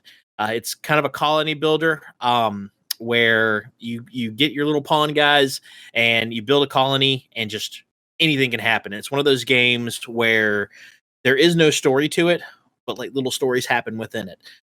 Like the last time I played it, I remember I had 3 people in my colony. We ended up rescuing this one girl from space pirates, and she ended up marrying one of my colonists, and they were the leaders of this colony, and everything was going great. And then one of them, one of them researched and realized, hey, we can make drugs for our colony and sell these and make money. So they started selling drugs, and the wife got addicted to cocaine and went crazy. Don't it always go that way, huh? Yeah, went crazy. Yeah, Don't it always crazy. seem to go? I was going to say that, but I had to divert. I was like, no counting crows. What am I doing? And the husband. Anyway, I'm kicked off this podcast. The husband had to lock her up. And she just went crazy. And she killed herself by beating her head into the door trying to escape to get more cocaine. RimWorld. Okay. What other game fucking does that? I can't really think of any. RimWorld's a game that I know I would not enjoy as much playing, but listening to people talk about it always makes me very happy. And it's like, so RimWorld does this for me. And I'm sure when you talk about Stardew Valley, this came to mind too. But it's one of those games where it's like, all right, I'll start playing at 8, and then I blink and it's 3 a.m. and I'm like, what the fuck have I been doing? Mm-hmm. Yeah, I need less games like that in my life because I probably should start getting sleep. I appreciate it. I'm going to skip mine, just to save mine for a little bit. So, Nathan. I apologize. I have to step it for 1 second. Yeah, you're good. Okay. We're getting to the end anyways. I'm going to do a couple of mine in a row because mine don't get a lot of repeats because I'm a weirdo that likes weird games that aren't good, apparently. No, that's why I wanted you on the show, because I wanted to hear your weird choices because I want to know what I should be playing that I'm not experiencing. So here comes Bloodborne. Bloodborne is the very good game where you, I know, I like a lot of like cutesy, bright, like mechanical games where it's just like, happy and fun. And then there's Bloodborne. Basically what happened with Bloodborne is I got out of like a 9-year abusive relationship, and then I got a fuck it PS4 for myself. And so I don't know, it's sort of like, it's meditative in a weird way. It made me kind of relearn patience. The story is like super obtuse and terrifying, and like the mechanics are all varied in scope, but like simple in execution. Monsters are all unique and gruesome. Level design is like labyrinthian and cyclical. The sound design is fucking disgusting. And the horror design, or the horror aspects of the game, are made more effective by the fact that literally everything can and will kill you if you aren't 100% careful 100% of the time.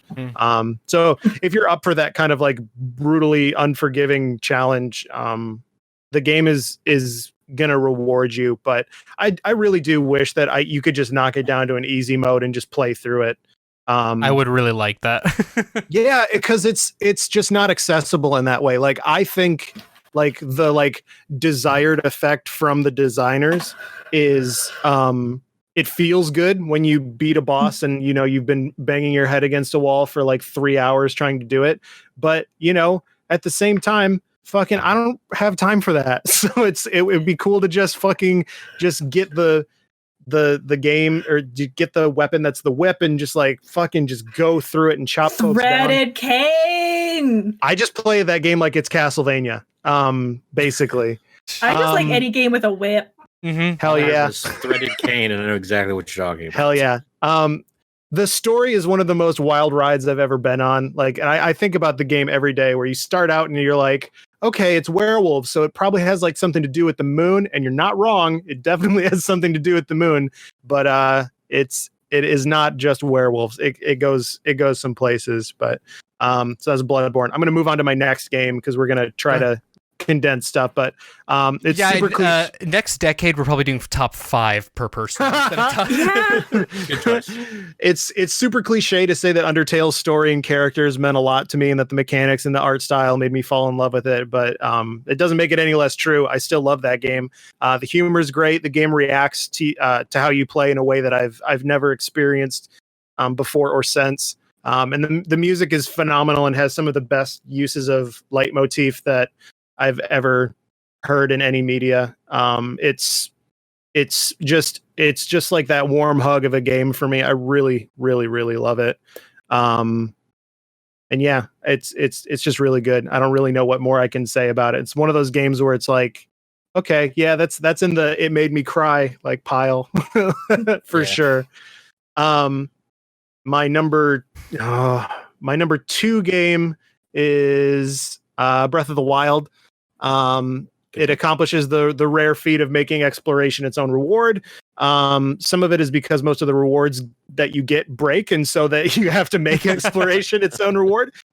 But either way, like mechanically and artistically, the game is minimalist, but in a lavishly huge open world. And there's like that subtle theme of honoring the past that runs through the story, and like environmental storytelling as well. And this game came at a time when I lost a father figure, so the ending with the king's spirit looking at Link and Zelda, and knowing in his heart that everything is going to be okay, was a lot to deal with at the time when it came out. But yeah, no, it's the very, very good Zelda game. So that's my number 2. I mean, you want to talk about a game that mechanics are the story. That's one of the prime examples. I mean, literally, most of us, anyone who's played Breath of the Wild, you're not talking about the story crafted of like go and take that Ganon. You're talking about the time you climbed up a mountain, your stamina failed, and you rolled like 800,000 feet and somehow survived until you got hit in the head by a random, moblin. But at the same time, like, I think this is like the best like incarnation of Link. I guess no pun intended. That like, you get to Zelda's study, and you get to read her diary about like a conversation she had with Link about why he doesn't talk. It's like, whoa, that's really cool. Mm-hmm. And it's I don't know, you really, I don't know, you really feel like Link is like a very like brave hero in the game, in a way that he's just kind of doofy in all the other games, I guess. Yeah, no, I like it a lot. Awesome. I appreciate any game that teaches you how to cook. Yes, I was going to say the cooking game. I love cooking games, and that game's cooking game is fucking dope. The little song, the little it's so good. Yeah, Caitlin, you actually have a bouncing around. Yeah, the cooking song is great.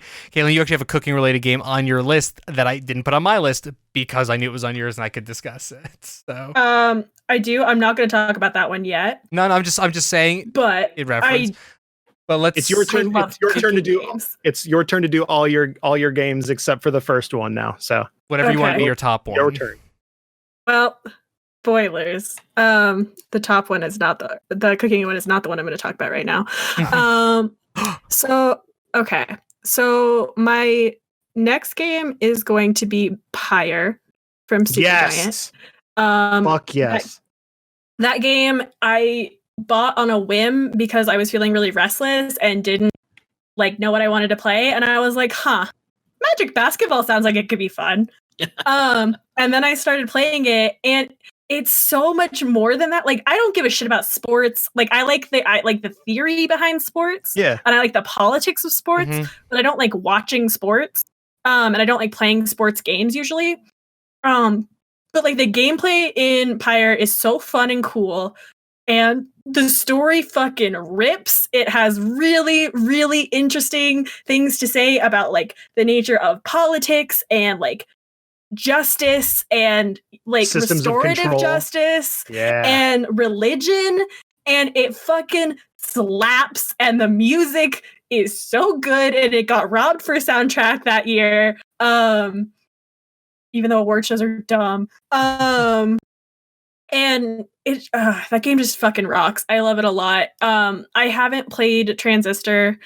I'm remedying that soon, hopefully. And I played a little bit of Bastion, but I got stuck in a part. So this is the only Supergiant game I've really fucked with, and I just think it's truly incredible. The mechanic of like you can send like your party members like away if you do well enough, and you have to choose which ones you're sending away, and it's good for them, but it's bad for your team. Yeah, but it fucks up your team. It's such a cool dynamic, and I was gonna put this on my list until I saw that you had it on here. But it's for me, it's one of those things that, you know, the story and the mechanics are meshed really, really well. This can't be a movie. It has to be a game. Yeah, fucking Magic Basketball. It rips. It's so good. Hell yeah. Yeah, I love it. And then my next game is Butterfly Soup, which is a visual novel by Brianna Lee, and it also came out in 2017. All of my games came out in 2017. All of my last games came out in 2017. 2017 was a good year for me personally. No, it was a good year. So Butterfly Soup was like the first game I ever bought on itch. Which itch.io, if you're not familiar, it's a little storefront that largely houses like indie games. But there's a lot of stuff on there. They even have like fiction and shit on there too. But it was the first visual novel I ever like really played. It was the first itch game I ever bought, which was really formative because I spend far too much time on itch now, and it has been a cornerstone of my website for a very long time. I just want to read like what this says at the top here: a visual novel about gay Asian girls playing baseball and falling in love. And that's just like the most succinct, clear, what you're getting out of it. It's just like, it's also like, because so 2017 was like, that was the year that I started my website. That was the year that I started like writing about video games. And that was like the first like super queer game I played, and it was just so like, it's about like these like, they're like freshmen in high school, and it's so relatable in like every sense of, I mean, I'm not Asian American, so I don't have that part of it, but I do have like, I am like Latinx, and I have like family and parents who have like are immigrants and stuff like that. So there's like, you know, little connections there, and then too just like being like an awkward queer teenager and like dealing with like parental pressure to be good at school or good at sports or like whatever. Like there's so much there that's just really, really wholesome and good. And it's so fucking funny. It's like truly just a very, very witty, funny game. And also in one part, y'all have heard like the Titanic song played on the recorder, right? Oh yeah. That's in it. So, it's just really, really sweet. It's like a very cute story, which is nice because queers don't get very many cute stories in video games. No. Right. So yeah, it's an incredibly wholesome and very good game. Yeah, I'm actually flagging that one as one to check out. So it's so good. I think everybody should play that. Okay. And then my next game before my final game is Night in the Woods. I need to play that, damn it. Dude, Night in the Woods is a little bit more complicated now because of the whole Alec Holowicka thing. That being said, that game is like, I think does the best job of any video game I've ever seen or about of depicting what mental illness is like. I think it does the best job of depicting like those little small shitty towns in places that used to be industrial and now they're not. It just does such a good job with so many real life things without like being a game about these things. Because I think that's where a lot of video games get like really tripped up, is like if you're trying to be about an experience, I think you kind of lose the experience. Oh, absolutely. And Night in the Woods doesn't do that. Like Night in the Woods is truly like a slice of life, but in like the way it's like, it's an actual slice of life. Like it's reality. And it's cutting and it's sad and it's uncomfortable. And the ending is fucking off the rails in the best way, I think. Like I thought the ending was so fucking cool and good. I know some people didn't care for it, but you know, whatever. Yeah, I just think like Night in the Woods is so impactful to me. Like it's truly like, if my other game like didn't exist, it would be my number one game like ever. Fair enough. And that's actually pretty awesome. I'm right now actually looking at trying to see if I own it yet, because I just kind of inside another urge. Like, I really need to play this damn game. This is how it happens. Like, I'm glad we didn't, because we wouldn't really have time. But I almost had a section which was like, what's like 1 or 2 games you wish you played in this decade that you didn't get around to? And Night in the Woods would have probably, if it wasn't my number 1 spot for I wish I'd played in the 2010s, it would have been my number 2 spot kind of thing. So It's so good. all right, Cool. do we all have one left? Yes. Mhm. Yep. All right, I guess I'll start off because mine's not even going to be that long. Because again, it's another one of those kind of, I feel like, ubiquitous. Minecraft, especially Minecraft post-notch. It's just a case of We stand Hatsune Miku in this house. The true creator of Minecraft. the true creator. She programmed it herself. That might be my favorite like internet like meme thing of all time, just because I just love it with all my heart.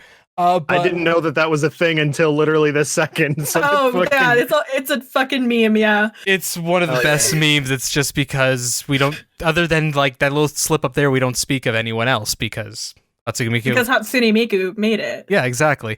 So no, but Minecraft, I mean, yeah, technically people might point out, yeah, Minecraft started like in 09 or 08 or 09, but it was officially like released as a 1.0 game in I think in 2011. So I'm counting that. Also, it's really in the 2010s that the game rose to prominence.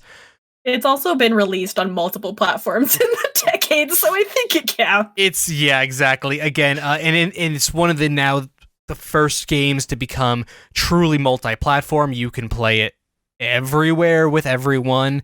And it's just, Minecraft's what you make of it. The reason I finally decided on it was because I thought about the fact of how many hours I've spent in it. Again, if you notice by my top 3 list, it's funny, everything else games I play by myself, my top 3 list is what was impactful in my marriage. And that's how I kind of made my top 3 list. Like, it was honestly accidental until I started thinking about it. But, so spent so much time with my wife, the original pre-created Minecraft going all the way up to super recently across multiple systems, multiple things. I've played so much Minecraft, and it's not just that.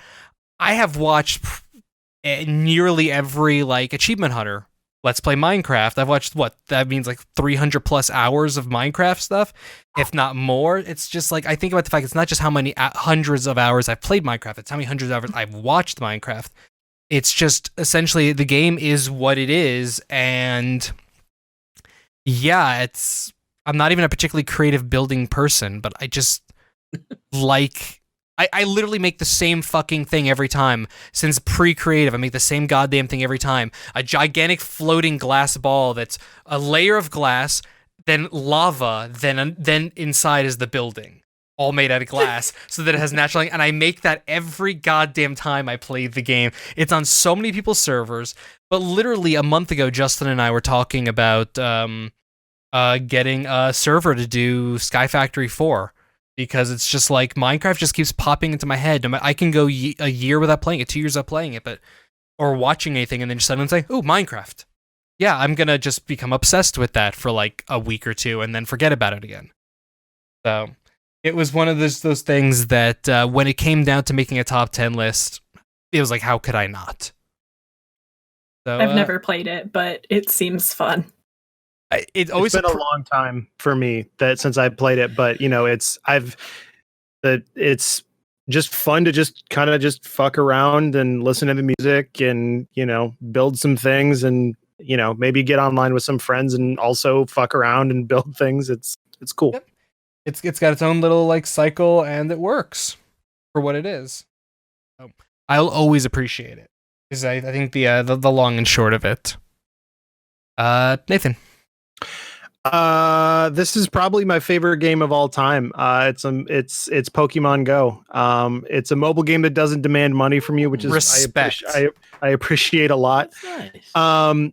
It's got a unique mechanic that makes you go outside and potentially interact with others, and it's Pokemon. It created world peace for like 3 months. It was that summer was very fun. Yep. Yeah, the first, at least I have it here, the first month, but the first the season when it came out, it was magic. And as somebody that still plays the game every day, it still is magic for me. It's still like, oh shit, I got to go over here because, you know, they're adding new Pokemon and new quests and new like events. Like Cam from my podcast is coming up this weekend to do community weekend with my girlfriend and I, and we're just going to go around and try to catch some shiny Pokemon, walk around the mall and go to a park or some shit. It's cool. It's been a great excuse to get out of the apartment, which is, you know, if you work a 9-to-5 cubicle job like me, you get home and you kind of want to stay home, but on the weekends it's like, oh, I gotta go get the shiny Charmander. Okay. I'll go get out of the house. I'll get out of the house for like 4 hours, and you know, it's just a good excuse to, you know, we've met some really cool, nice people around town. You know, it captures what I liked about Pokemon since I was a kid, which is like, you know, just that imagination of getting out there and exploring, catching cool, weird monsters that have names that are puns, and meeting cool people and battling and all that kind of stuff. So yeah, I love Pokemon Go. They put the trash one in there yet? Trubbish is not in it yet. Trubbish is Gen 5, I think. Yeah, no, they're on Gen 5 right now. They just haven't gotten to Trubbish yet, if I'm not mistaken. Hey, will you add me when they add Trubbish? I'll re-download it just to catch a Trubbish. 100%. Cool. I'm gonna name it Gay Trash. Then I'm gonna delete the game. Then I'm out. Delete it. That is absolute. Okay, that's great. I'm glad we have a mobile game. I'm glad it's one with such a wholesome story. Pokemon Go bummed me out personally because it came out, I believe, in July, because I think it was after that year's RTX, and I was bummed it didn't come out before RTX because like one at a convention center I thought would be really cool, you know, kind of thing. But it came out right afterwards, and I live in Arizona. Wandering around outside in July, August, like we did it. We played a lot. We did a lot of stuff, but when that game came, what year was that, Nate? That was 20. I think it was 2016. 16, yeah. 16. So I had a 13, 14-month-old, somewhere thereabouts, like trying to like we played it a lot, but there was no way in hell. It came out literally at the worst possible time it could have come out for us. And yeah, we did like 2 months, then my wife played for like another 3-4 months because she'd had a job where she did stuff and like went places. But yeah, it's always that game that I've always wanted to play again, but it never felt accomplishable to hop back into. Yeah, I work downtown in a capital city, so like there's a lot of stuff to do, and there's I get out of work about a half hour before my girlfriend does, so there's always that opportunity to, you know, to go walk and do something. There's always something to do. They've spaced out the sort of quests and new Pokemon drops in such a way that like every week there's something to do, and kind of day to day there's always candy for some Pokemon that I got to get to evolve or whatever. So yeah, fair enough. My wife is playing that game as we speak, I think. Hell yeah. And staring at you, asking why this podcast is going so long when you promised a certain amount of time. No, I did a 3-hour one of these last week. Yeah, we're doing good in comparison. In comparison, yes. Caitlin, what's yours? Because I'm actually very excited. The best game of the decade, Josh, is a little title from Trinket Studios called Battle Chef Brigade. That game fucking rules. I wrote like an actual eloquent, like tight 150 words about it for the Into the Spine game of the decade thing, which you should check out because it's lots of cool games. Writers writing about cool games. And mine is dope. But Battle Chef Brigade rules because the art is beautiful, the music is great, the gameplay is awesome. I never thought I would like a match 3 game again. But boy, howdy do I. The leaderboard shit is awesome. And like the story is flawed in parts. Like the 5th chapter is weird and I don't know why it's there. But it's still just like such a tight, compelling, interesting story with stakes that's not like a bunch of grimdark bullshit. And like eventually the fate of the world kind of does fall on you, but it's not like the point. It just kind of happens to you towards the end, and you're like, oh shit, okay. And it's cooking, and I love cooking. And it's good cooking. It's a good cooking game. So good. Somehow they made a match 3 cooking game as part of a story with anime and all this stuff. So It's truly an incredible, super strange fucking game that I didn't think I was gonna like it. I heard like Waypoint talking about it at the end of 2017, and I was like, sounds kind of interesting, whatever. And then I was super, super depressed, and I just really wanted to play something. And I was like, that sounds kind of mindless. Maybe I'll just do that. And I have never been the same. That was one of the from PAX West 2017. I didn't get to go that, but I didn't get to go yet. But I will. Anyways, I remember PAX West 2017. That was one of our focus games that Josh and I were talking about, and like basically it was Josh telling me everything about the game, coming in fresh, didn't know anything about it, and once he finished, I was like, I have to play this goddamn game, and I did.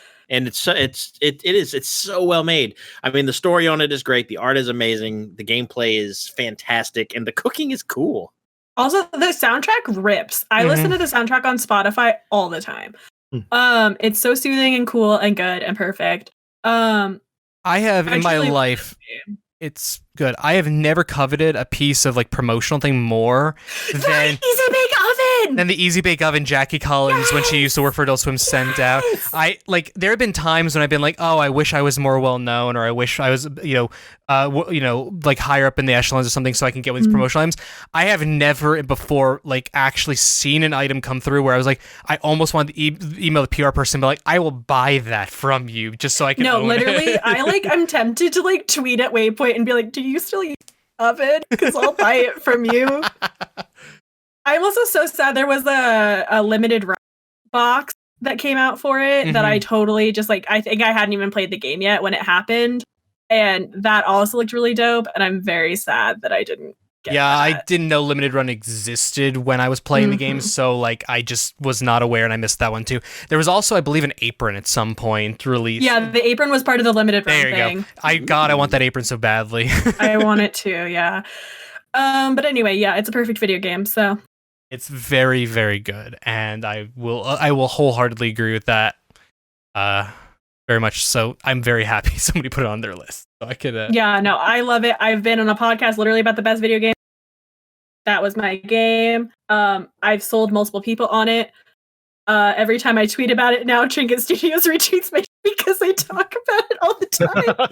I own it on every system. I've bought it for other people. I will buy it for you if you don't own it. It's only $20, but I will buy it for you. Please don't flood my inbox. I don't have that many $20, but I will buy up to 3 people that game. That's actually good numbers, right? That's I good love odds. it. That's a ringing endorsement. You're really overshadowing my big pick for Overcooked 2. Overcooked is too stressful. It really is. Yes, absolutely. That's not my number one pick. Great game. Don't get me wrong. Ryan, it's just really stressful. It is very stressful. Ryan, what's our last number one pick? Okay, so this game, it actually came out this year. And it's kind of an odd title. It came out of nowhere for me. I was following it whenever they first started advertising it on Steam, and it just looked like something that was really cool. And my number one pick of game of the decade is Disco Elysium. If you haven't played Disco Elysium, imagine Baldur's Gate without any combat, and everything, all the number crunching and that sort of thing happens from your dialogue choices. So basically, you wake up as a cop with an alcohol and drug problem. You have no idea where you are. You have no idea who you are. You're not wearing any clothes. And the very first thing you do is you have to find your clothes scattered across your apartment that's beat to hell. And you go and you have to basically solve this mystery without having any memories of even like the most basic of things. The game starts off and you're talking to yourself in your mind, and it's the voices in your head, and it's your ancient reptilian brain kind of telling you where you are and how you're feeling and everything. And that it sets such a great tone for it. The voice acting in the game is just ridiculous. But probably the craziest things to me is just how everything is so interwoven, because like I said, everything gets number crunched inside your dialogue options. So you have different attributes for like body or mind or spirit or that kind of thing. And, it branches off into little sub things for that, like, tolerance or empathy and that kind of thing. But everything that happens for the most part is just a conversation in your head, and it's all your different parts and everything kind of talk to each other. And it's one of those things that it's really unique, and it's actually kind of hard to explain without actually seeing it. But I highly recommend it. It's very engaging, and oh my god, there's just so much to talk about with this game. I don't really know where to start. I played that at like PAX West like 2017. I want to say it was under a completely different name, something the Furies or something like that. And I've played like the opening to that game so many times across so many PAX West, and I've never gotten sick of it.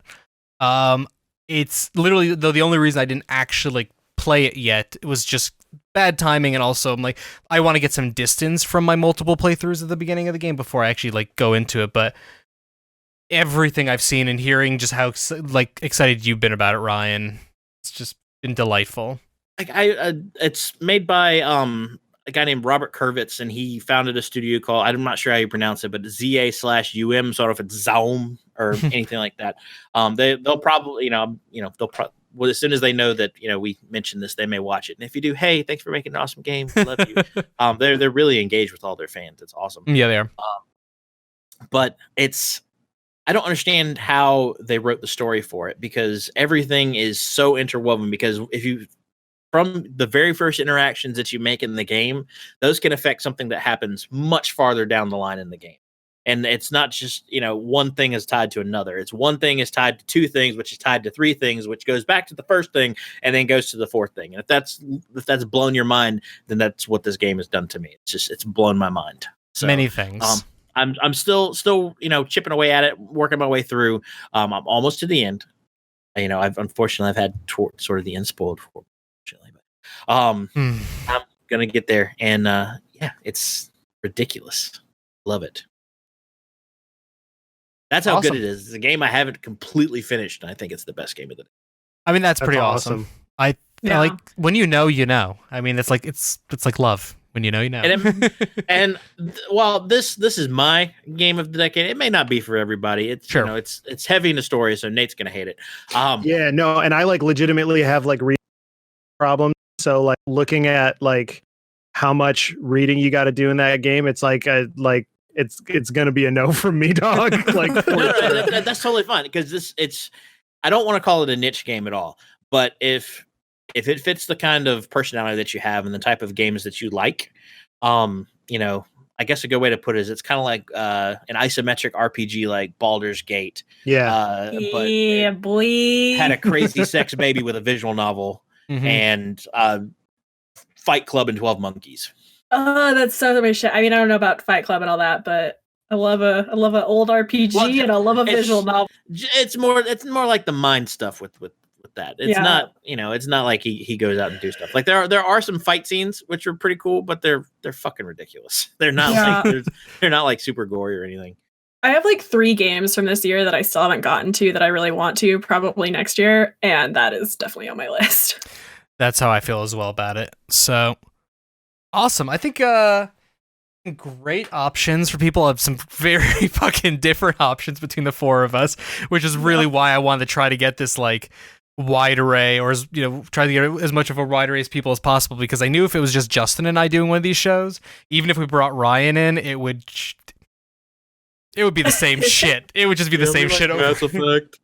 It would be a lot of repetitive stuff. So I was like, Nathan, Caitlin, thank you so much for coming on the show, joining us, even and with this little experiment into a new kind of style of our list kind of shows, because I want to experiment with this more.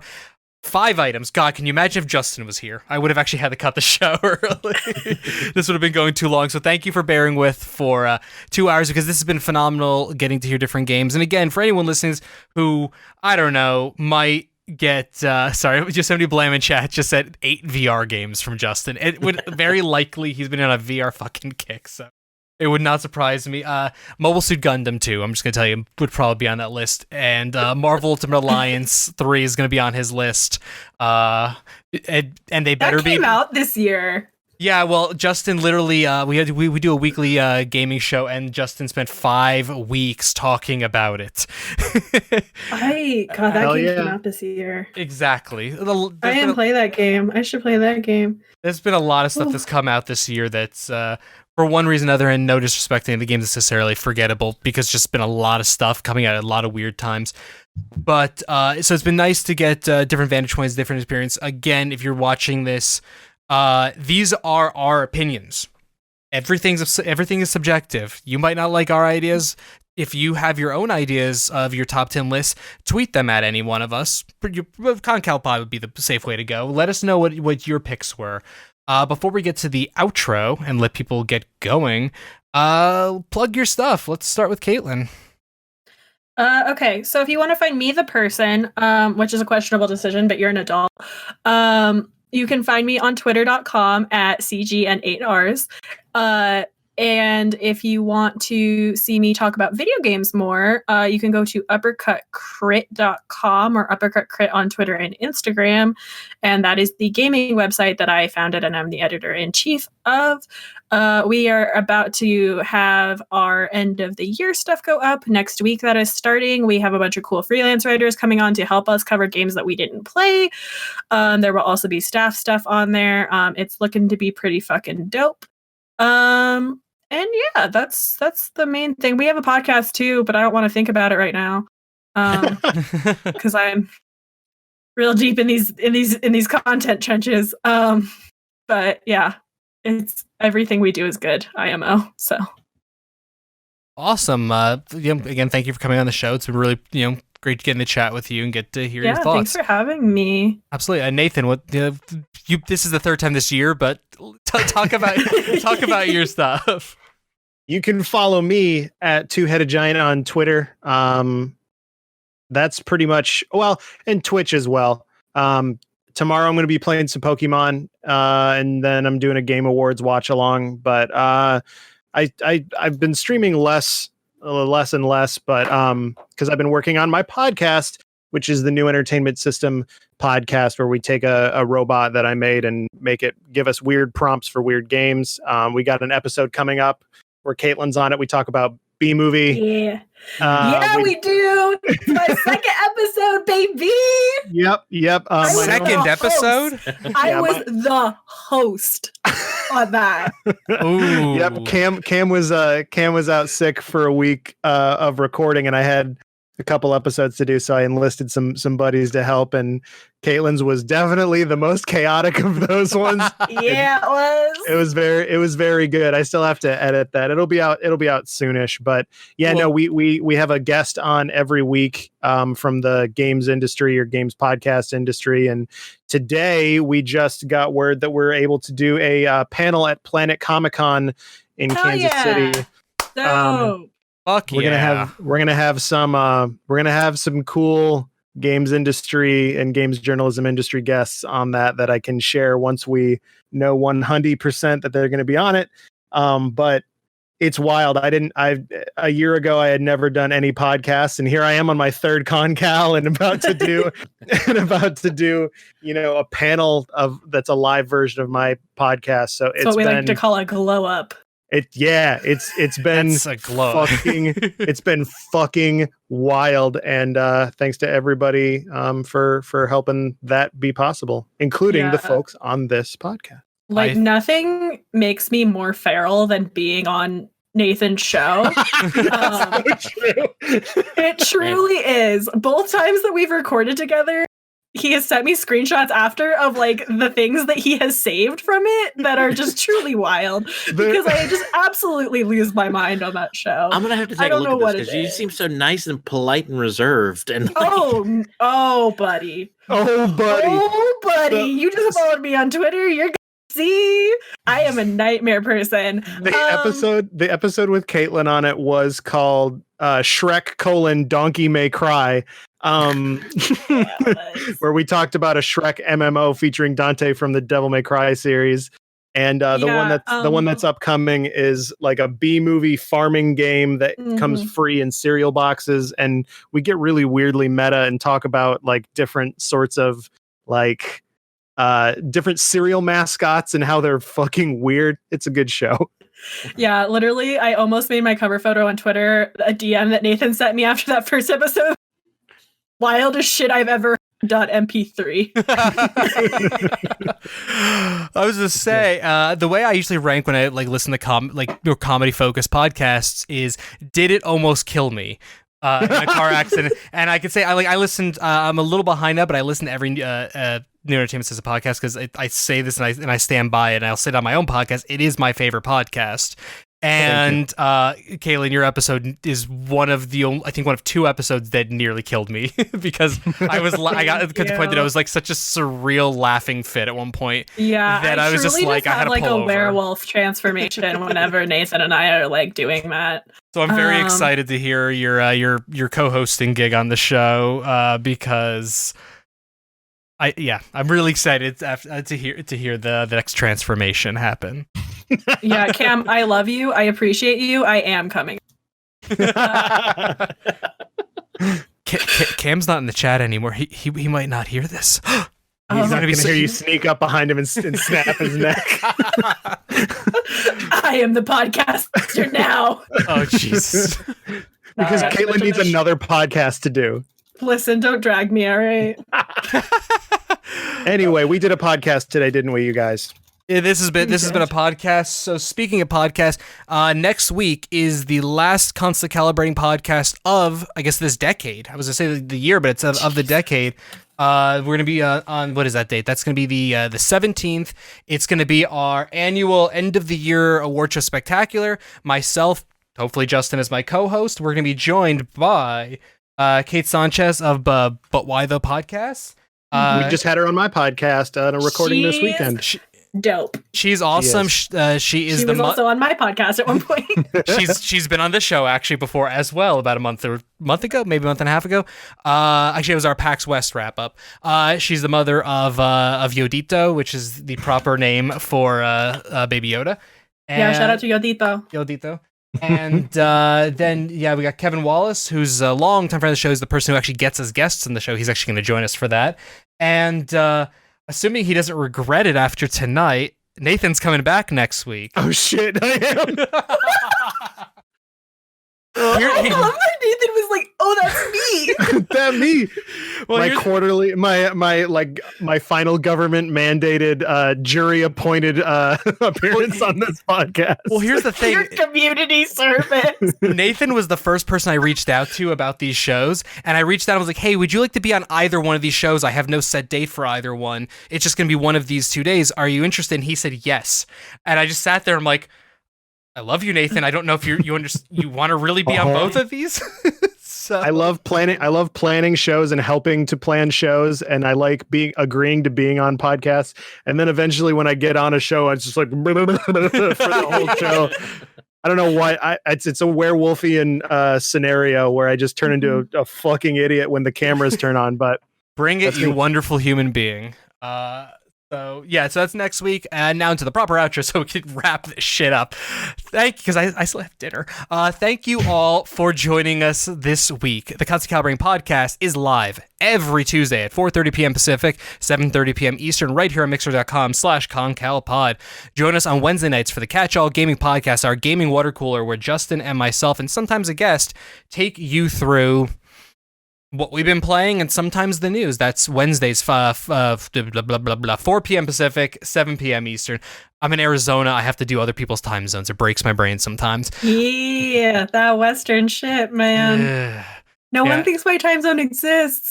Yeah, well, we don't Mountain change. time is real. But the thing is, Caitlin, I like you and I are currently on the same time zone. Time zone. But in 6 months we won't because I'm in Arizona and I'll switch to Pacific time zone, and it sucks for running a podcast. Yeah. Time is not real. It's not, and I really wish everyone would just accept that already. Yeah, dude, time is fake and time zones are homophobic. It is confirmed. I think that's going to be the cover quote for this episode. completely out of context. Okay, we're on Facebook at facebook.com/constantcalibrating, Twitter at concalpod. I'm at Bear Punch. Ryan is at Real Ryan Firster. Check instagram.com/constantcalibrating. Come chat with us at constantcalibrating.com/discord. Reading good, fail, do not well.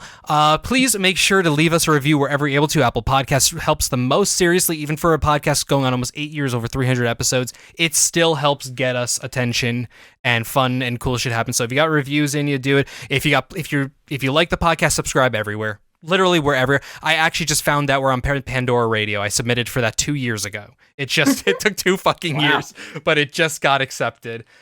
Jesus. So hey, so we are literally everywhere you could want to be. So subscribe, like, I love that fun shit. And with that, hit my desk. And with that, good people, I bid you a good sign off.